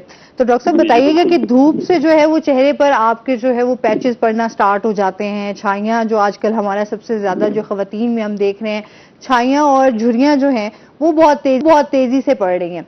तो आप इस हवाले से क्या कहना चाहेंगे? स्किन जी जी, ये आजकल जो झुर्रियाँ और छाइयाँ स्किन पे आप देखते हैं कि पड़ती हैं, तो इनमें सबसे बड़ी वजह इसकी धूप है। धूप एक ऐसी चीज है जिससे ना आपकी अल्ट्रावायलेट जो उसकी रेज हैं वो आपकी मेलानिन पिगमेंट को बढ़ा देती हैं। इसको आसान तरीके से मैं इस तरह समझाता हूँ कि मेलानिन एक ऐसा पिगमेंट है जो बॉडी में नेचुरली पाया जाता है, और कुछ नस्ल ऐसी हैं जिनमें ये ज्यादा पाया जाता है, मसलन हबशी हो गए या अफ्रीकन कंट्रीज वाले हो गए। वो कुछ ऐसे होते हैं जो वाइट स्किन वाले होते हैं, जैसे अंग्रेज हो गए या यूरोपियंस हो गए, उनमें मेलानिन बहुत कम पाया जाता है। और वो इस मेलानिन को बढ़ाने के लिए, टैनिंग के लिए वो धूप लगवाते हैं अपने आप को। सही। तो उससे ये आप देख लें ना, इससे एक चीज वाज़ेह हो जाती है कि धूप जो है आपकी स्किन को ब्लैक करती है, काला करती है, मेलानिन बढ़ाती है। तो इसमें सबसे बुनियादी चीज ये है कि आप धूप से बचें। उसके लिए आप कोई सन ब्लॉक इस्तेमाल करें, क्योंकि उसकी जो अल्ट्रावायलेट रेडिएशन हैं वो आपकी स्किन को डैमेज करती हैं। और उसके अलावा जो दूसरी बड़ी वजूहत हैं वो आपका अच्छी डाइट ना लेना है, न्यूट्रिशियस डाइट आपको लेनी चाहिए, फ्रोजन फूड आपको नहीं लेना चाहिए, स्ट्रेस से आपको बचना चाहिए। अगर नशा कर रहा है तो उसकी वजह से भी ये सारी चीजें होती हैं, ये सारी झुर्रियाँ। और झुर्रियों की एक बहुत बड़ी वजह ऐसी होती है कि आपके चेहरे के जो आप तासुरात बार बार चेंज करते हैं, और उससे ये होता है कि वो परमानेंट झुर्रियाँ पड़नी शुरू हो जाती हैं। तो इन चीज़ों से हम अगर अवॉइड करें, जो बाज मौके पे तो अवॉइड हम कर सकते हैं, बाज मौके पे हम नहीं भी कर सकते, लेकिन जितने हम करना चाहें वो कर सकते हैं। और दूसरा ये है कि जो प्रोसेस्ड फूड्स हैं, जो फ्रोजन फूड्स हैं, उनसे अवॉइड करें। सही है। और उनमें ये होता है कि जो आपकी ऑक्सीडेशन है जो सेल की बॉडी में, उनसे ज्यादा तेज हो जाती है, और वो बेसिकली सेल को डैमेज करती है। अच्छा, क्योंकि मुल्तान में डॉक्टर साहब हमारे स्किन के हवाले से धूप की जिस तरह से बात हो रही है, सन ब्लॉक का इस्तेमाल किया जाता है, तो कौन सा आप समझते हैं कि यहाँ पर हमें सन ब्लॉक जो है वो यूज करना चाहिए? बेसिकली SPF 30 जो है उससे ऊपर होना चाहिए सन ब्लॉक। ठीक है, इनके ऊपर लिखा होता है जब आप लेने जाते हैं ना सन अच्छा, ब्लॉक। क्योंकि हम तो उनके ऊपर 30, लिखा होता है। 60, 40 और ये जिस तरह से 100 है, 100 तक जाती है। और मैं समझती हूँ जहाँ जैसे मुल्तान की गर्मी है, इसमें 100 बेहतर है या 60 बेहतर है? मेरे ख्याल 60 ज्यादा बेहतर है। 50 और 60 जो है वो ज्यादा बेहतर है। हमें क्योंकि ना दरमियान में रहना है, मतलब उसमें हमें डैमेज भी ना हो और उसमें हमें प्रोटेक्शन भी मिले। तो उस हिसाब से आप 30 से शुरू हो जाएं और 40, 50 या 60 जो है वो आपके लिए बेहतर है। मतलब मॉडरेट हर चीज होनी चाहिए, ना कि हम बिल्कुल एक्सट्रीम पे चले जाएं। तो दूसरी बात है कि उसके साथ साथ हमें थोड़ी सी अवॉइड भी करना चाहिए ना सनलाइट से। हाँ, तो ये भी बड़ा जरूरी है उसके लिए। अब जाहिर सी बात है जो वर्किंग करते हैं लोग, उनको तो बहुत ज्यादा इसके हवाले से कि अगर कि आप धूप में काम कर रहे हैं या कहीं आ जा रहे हैं, सफर कर रहे हैं, तो उसमें तो स्किन के हवाले से तो केयर जो है वो बड़ी जरूरी होती है। जी जी बिल्कुल, उसके लिए तो बहुत ही जरूरी है क्योंकि ज़ाहिर है हमने जो लोग हमारा चेहरे तो देखते हैं, उन्हें चेहरा देख के अंदाजा होता है कि कोई कैसा है। हाँ, तो उसके लिए ना हमें ग़िज़ा ऐसी अच्छी लेनी चाहिए जो हमारा चेहरा बताए कि हम कोई अच्छी चीज खा रहे हैं। अच्छा, अभी जैसे मौसम जिस तरह का है, फिर हम आम का इस्तेमाल जो है वो हमारे यहाँ बहुत ज्यादा होता है, आम लोग बड़े शौक से खाते भी हैं। एक्नी प्रॉब्लम जो है उसके बाद बहुत ज्यादा हो जाता है, इस हवाले से आप क्या कहना चाहेंगे? एक्नी प्रॉब्लम आम से नहीं होता, आम ज्यादा खाने से होता है। कोई भी चीज ऐसी जो आप ज्यादा लेती है ना, वो आपका बजाय फायदे के फिर उसका नुकसान शुरू कर देती है। मतलब सिंपल आप मिसाल देखें ना, पानी एक मुनासिब मिकदार में लेना चाहिए, लेकिन अगर आप पानी को भी इतनी मिकदार में लेना शुरू कर दें कि बजाय फायदे के वो आपको नुकसान करे, तो इसी तरीके से सारी चीजें हैं। इसी तरीके से वाइटामिन हैं, वाइटामिन हम एक सही मिकदार में लेते हैं तो हमारे लिए बहुत अच्छे हैं। अगर बहुत ज्यादा मिकदार में लेते हैं तो उनकी टॉक्सिसिटी शुरू हो जाती है। तो आम तो बहुत अच्छी चीज है, बल्कि मौसम का हर फ्रूट जो है बहुत अच्छा अल्लाह ताला ने बनाया है और उसी मकसद के लिए बनाया है कि वहाँ के रहने वाले लोगों के टेम्परेचर के मुताबिक वहाँ के उनके लोगों को फायदा हो। आम में एंटीऑक्सीडेंट्स हैं जो आपकी स्किन को बेहतर रखते हैं, और लेकिन एक मिकदार से ज्यादा नहीं होना चाहिए। मिकदार से ज्यादा कुछ भी होगा तो बजाय वो फायदे के आपको नुकसान करेगा। और यही हाल आम का भी है। क्या मतलब आप मुतवाज़िन ग़िज़ा खाएं ताकि आप सेहतमंद भी रहें और खूबसूरत भी नजर आए, ऐसे ही है ना डॉक्टर साहब? जी जी बिल्कुल बिल्कुल, एक मुनासिब मिकदार होनी चाहिए हमेशा। डॉक्टर साहब बहुत शुक्रिया आपका, आप हमारे साथ रहे। जी जी थैंक यू जी। अच्छा, जाहिर सी बात है हम क्योंकि स्किन का भी ख्याल रख रहे होते हैं कि स्किन भी आपकी जो है उधर आनी चाहिए जहां आप ग़िज़ाओं का इस्तेमाल कर रहे होते हैं। अच्छा, जिस तरह से अभी डॉक्टर साहब ने भी कहा फ्रोजन ग़िज़ाएं जो हैं उनका इस्तेमाल नहीं करना चाहिए, इसके हवाले से आप क्या कहना चाहेंगे? देखिए, जब आप हमारी इस बारे में डिस्कशन हो चुकी है कि जब आप एक स्टोर फूड खा रहे हैं तो उसके अंदर बहुत सारे गोश्त भी हम डेफिनेटली फ्रोजन मीट है, तो उसमें बहुत सारी चीजें जो है वो चेंज हो जाती हैं। उसकी केमिकल कंपोजिशन चेंज हो जाती है, उसकी न्यूट्रिशनल कंपोजिशन चेंज हो जाती है। तो जब केमिकल कंपोजिशन और न्यूट्रिशनल कंपोजिशन चेंज होगी तो वो उसका वो वाला बेनिफिट नहीं है जो एक फ्रेश का है। तो जिसने डॉक्टर साहब ने बात की कि वो बजाय आपको फायदा देने के उल्टा आपको जो है वो नुकसान देगा। और जिसने डॉक्टर साहब ने बात की कि ऑक्सीडेशन की, तो वो बॉडी के अंदर फ्री रेडिकल स्पीशीज और ऑक्सीडेशन प्रोसेस को स्टार्ट करेगा। तो उसको कंपनसेट करने के लिए हमें चाहिए कि हम फ्रेश फ्रूट्स और फ्रेश वेजिटेबल्स को कंज्यूम करें जिनके अंदर एंटीऑक्सीडेंट्स हैं, जो कि आपकी बाकी ओवरऑल हेल्थ को भी इंप्रूव करें और आपकी स्किन टोन को भी और स्किन हेल्थ को भी अच्छा करें। अच्छा, ऑर्गेनिक चीज़ों की तरफ हम बात करते हैं हमेशा कि हमें ऑर्गेनिक चीज़ों की तरफ वापस आना होगा और हमें अपना सेहत का ख्याल रखना होगा। अभी हम देखते हैं जो हम एक तो दूध का अभी तो बहुत ज़्यादा हम देख रहे हैं कि बहुत ज़्यादा मसाइल हैं, गैर मेयारी चीज़ें मार्केट में बहुत ज़्यादा हैं। आप क्या समझते हैं जिस तरह डब्बे का दूध इस्तेमाल कर रहे हैं वो क्या आया हमारे लिए उस तरीके से हमें कैल्शियम मिल रही है या वो हमारे फ़ायदा दे रहा है बॉडी को या नहीं? देखें, एक तो सबसे पहले हमें ये चीज़ समझने की ज़रूरत है कि जो प्रोडक्ट हम यूज़ कर रहे हैं कि क्या वो एक स्टैंडर्ड कंपनी की है भी है नहीं, और वो जो उन्होंने प्रोडक्ट मार्केट में लॉन्च की है क्या वो यूनिवर्सल स्टैंडर्ड्स WHO के और हेल्थ ऑर्गेनाइजेशन के स्टैंडर्ड्स को मीट कर रही है या नहीं कर रही। ठीक है।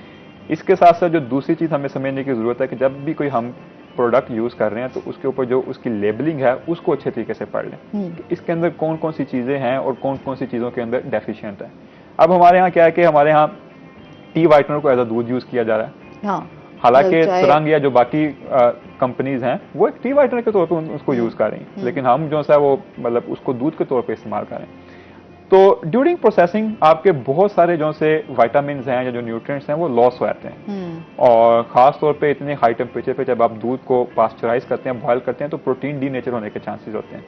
तो इसलिए ज़रूरी है कि आप अगर उसे हाई टेम्परेचर दे भी रहे हैं, उसको पास्चराइज कर भी रहे हैं, तो फिर उसके अंदर कहीं ना कहीं आप उसको जो न्यूट्रिएंट लॉस हो गए हैं उनको री ऐड कर दिया जाए। तो कोशिश ये करनी चाहिए कि पहले तो जो हमारा एनिमल मिल्क है उसको ही कंज्यूम करें, जो नेचुरल हमारे यहाँ दूध मिलता है, ठीक है, किसी दुकान से मिल गया या किसी, अगर अनफॉर्चुनेटली वो अवेलेबल नहीं है तो फिर आप उसे जो सा वो मार्केट वाला यूज कर सकते हैं। लेकिन जो हमारे यहाँ आम दुकानों पे भी मिल रहा है वहाँ पे भी देखना चाहिए कि जो दूध वाले हैं वो उसके अंदर कोई अडल्ट्रेशन या इस तरह का कोई केमिकल जो हेल्थ हैजर्ड्स हो वो तो ऐड नहीं करें। केमिकल का इस्तेमाल जो है हर चीज़ में बहुत ज़्यादा, जिस तरह हम घरों की में एक बात करते हैं कि मसाले हैं आपके, उसमें भी बहुत सारी चीज़ें इस तरह की ऐड की जाती हैं। फिर हमारे यहाँ पे दूध के हवाले से बहुत सारे इश्यूज हैं, तो वो तमाम चीज़ें जो हैं वो हमारी सेहत को बहुत बुरे तरीके से मुतासिर कर रही हैं। ऐसी है हमारी जो फूड क्वालिटी है वो with the passage of time आस्ता आस्ता पुअर होती चली जा रही है। बिल्कुल। और ऊपर से सितम यह है कि फूड क्वालिटी पहले से पुअर है, ऊपर से फास्ट फूड का जो सा वो ज्यादा यूज करके और अपना जो सा वो बेड़ा गर्क करें। तो कोशिश ये करनी चाहिए कि हर पर्सन अपनी अफोर्डेबिलिटी और अंदर रहते हुए जहां तक वो एक नेचुरल और एक अच्छी चीज अफोर्ड कर सकता है उतनी जो सा वो अफोर्ड करे। और अगर अनफॉर्चुनेटली कंपनसेशन कर ले किसी दूसरी चीज के साथ, लेकिन यह है कि अपनी हेल्थ के ऊपर एटलीस्ट जो सब कॉम्प्रोमाइज ना करें। हाँ, ये बड़ा जरूरी होता है कि आप अपनी ग़िज़ा में जो है वो अपनी हेल्दी डाइट जो है वो आपको बहुत ज़्यादा ज़रूरी है।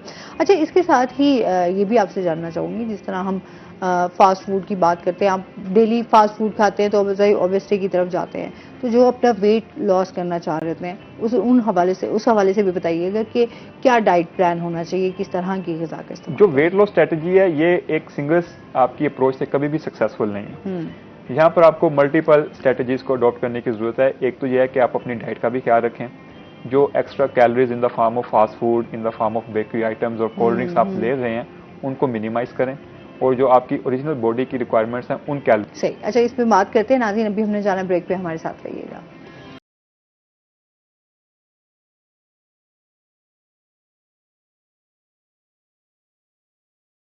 वेलकम बैक नाज़रीन, और इसके साथ ही चलते हैं अपने सेगमेंट की तरफ। आज के भाव शकील सुल्तान हमारे साथ मौजूद हैं। शकील से जानते हैं आज मार्केट में सब्जियों फलों के क्या रेट्स हैं। जी, मुल्तान शहर के भाव तो शहरियों पर भारी पड़ने लगे हैं, क्योंकि सब्जियों में सब्ज मिसाला जात जो हैं उनकी कीमतें शहरियों को परेशान कर रही हैं। खासतौर पर टमाटर जो है वो मकामी इलाकों से ख़त्म हो चुका है, पिशावर से मंगवाया जा रहा है, उसकी कीमत जो है वो मुसलसल बढ़ रही है। टमाटर जो आज से कुछ अर्सा पहले 40-60 रुपये किलो मिल रहा था, आज उसकी सरकारी कीमत जो है वो हैरान कर देने वाली है, 240 रुपये किलो तक पहुँच गया है, जबकि कैंट मार्केट में 300 रुपये किलो भी दस्तयाब है। इसकी सरकारी कीमत जो है वो 130 रुपये किलो मुकर्रर की गई है, तो इसकी कीमत मुसलसल बढ़ रही है, शहरी इससे काफ़ी परेशान है।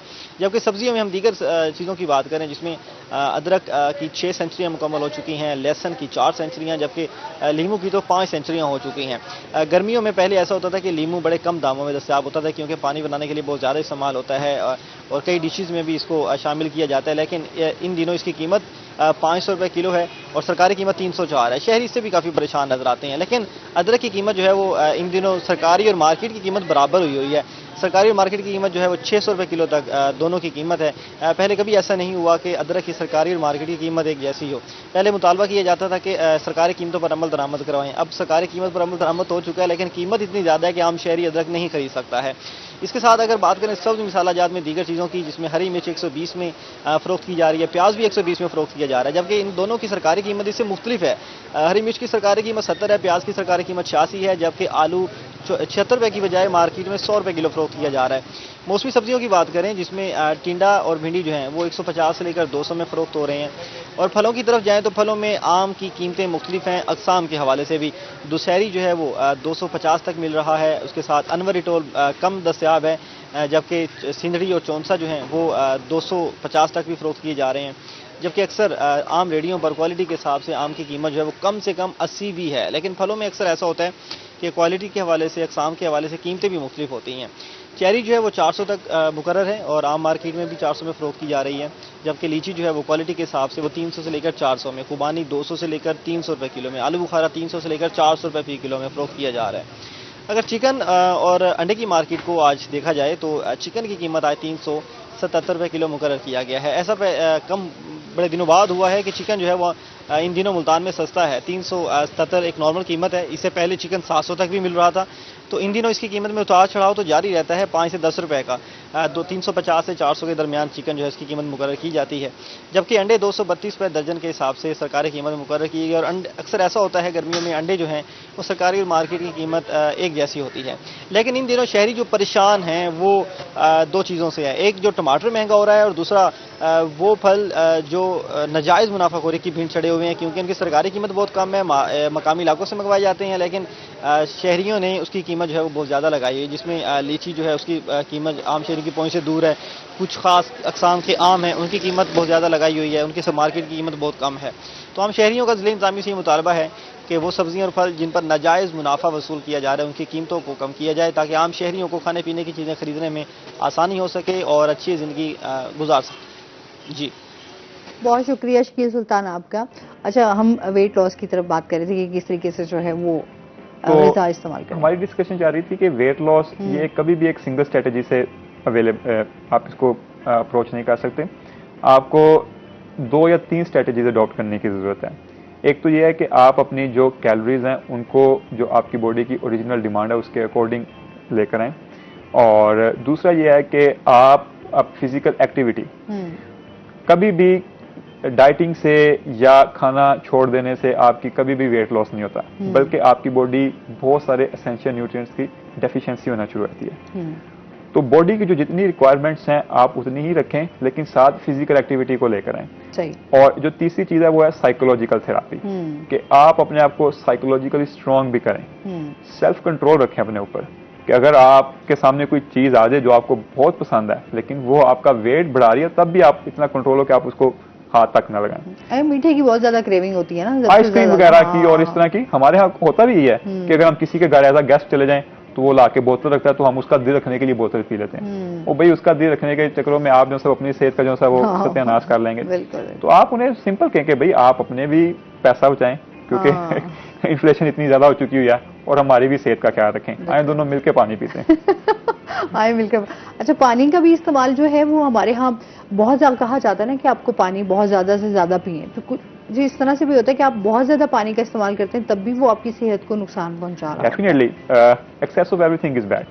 ठीक है, तो अगर एक पर्सन है उसकी रिक्वायरमेंट है 3 लीटर, तो जब वो ज्यादा पानी पीना शुरू कर देगा तो वो जो उसके मेटाबॉलिज्म है और जो उसके मैकेनिज्म्स हैं बॉडी के वो डिस्टर्ब हो जाएंगे।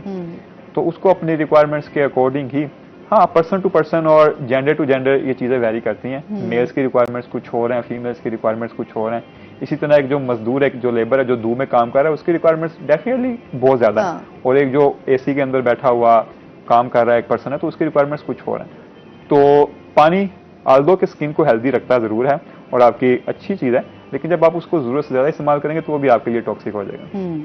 अच्छा, क्या मैसेज देना चाहेंगे हमारे तमाम व्यूवर्स को इस हवाले से? बीइंग अ डाइटिशियन मैं यही मैसेज देना चाहता हूँ कि एक तो यह है कि आप अपनी डाइट के अंदर डाइवर्सिफिकेशन लेकर आएं। अपने फोरफादर्स की तरह, बड़ों की तरह, बुजुर्गों की तरह, जिस तरह वो डिफरेंट फलों और सब्जियों का इस्तेमाल करते थे, डिफरेंट अजनास का इस्तेमाल करते थे, जौ की रोटी, गंदम की रोटी, उसको डाइट में लेकर आएँ। हमारी जो पुरानी ओल्ड ट्रेडिशंस थी उनको रिवाइव करें, उनको अपनी लाइफ का हिस्सा बनाएं। इसके साथ साथ जो है फिजिकल एक्टिविटी को लाजमी लाइफ के अंदर लेकर आएं, और जो नेचर ने चीज़ें पैदा की हैं उनका इंटेक ज़्यादा करें। इंसानों की बनाई हुई चीज़ों का इस्तेमाल जो है वो कम से कम करें ज़रूर, लेकिन कम से कम जितना आप कोशिश कर सकते हैं। और ख़ास तौर पे जो मेरा सबसे बड़ा मैसेज है वो कि अपनी जो ईटिंग बिहेवियर्स और ईटिंग पैटर्न्स हैं उनके खुद भी चेंज करें और अपने घरों को भी इसको जो है इम्प्लीमेंट करवाएं। तब भी जो है वो हम अपनी हेल्थ को इम्प्रूव कर सकेंगे और एक अच्छी और एक हेल्दी लाइफ गुजार। दोस्तों बहुत शुक्रिया, आप हमारे साथ रहे। और इसके साथ ही नाज़रीन, आज का शो यहीं पर खत्म हुआ। अपना बहुत सारा ख्याल रखिएगा, दुआओं में याद रखिएगा। इंशाल्लाह जिंदगी ने साथ दिया तो सुबह आपसे फिर मुलाकात होगी। अल्लाह हाफ़िज़।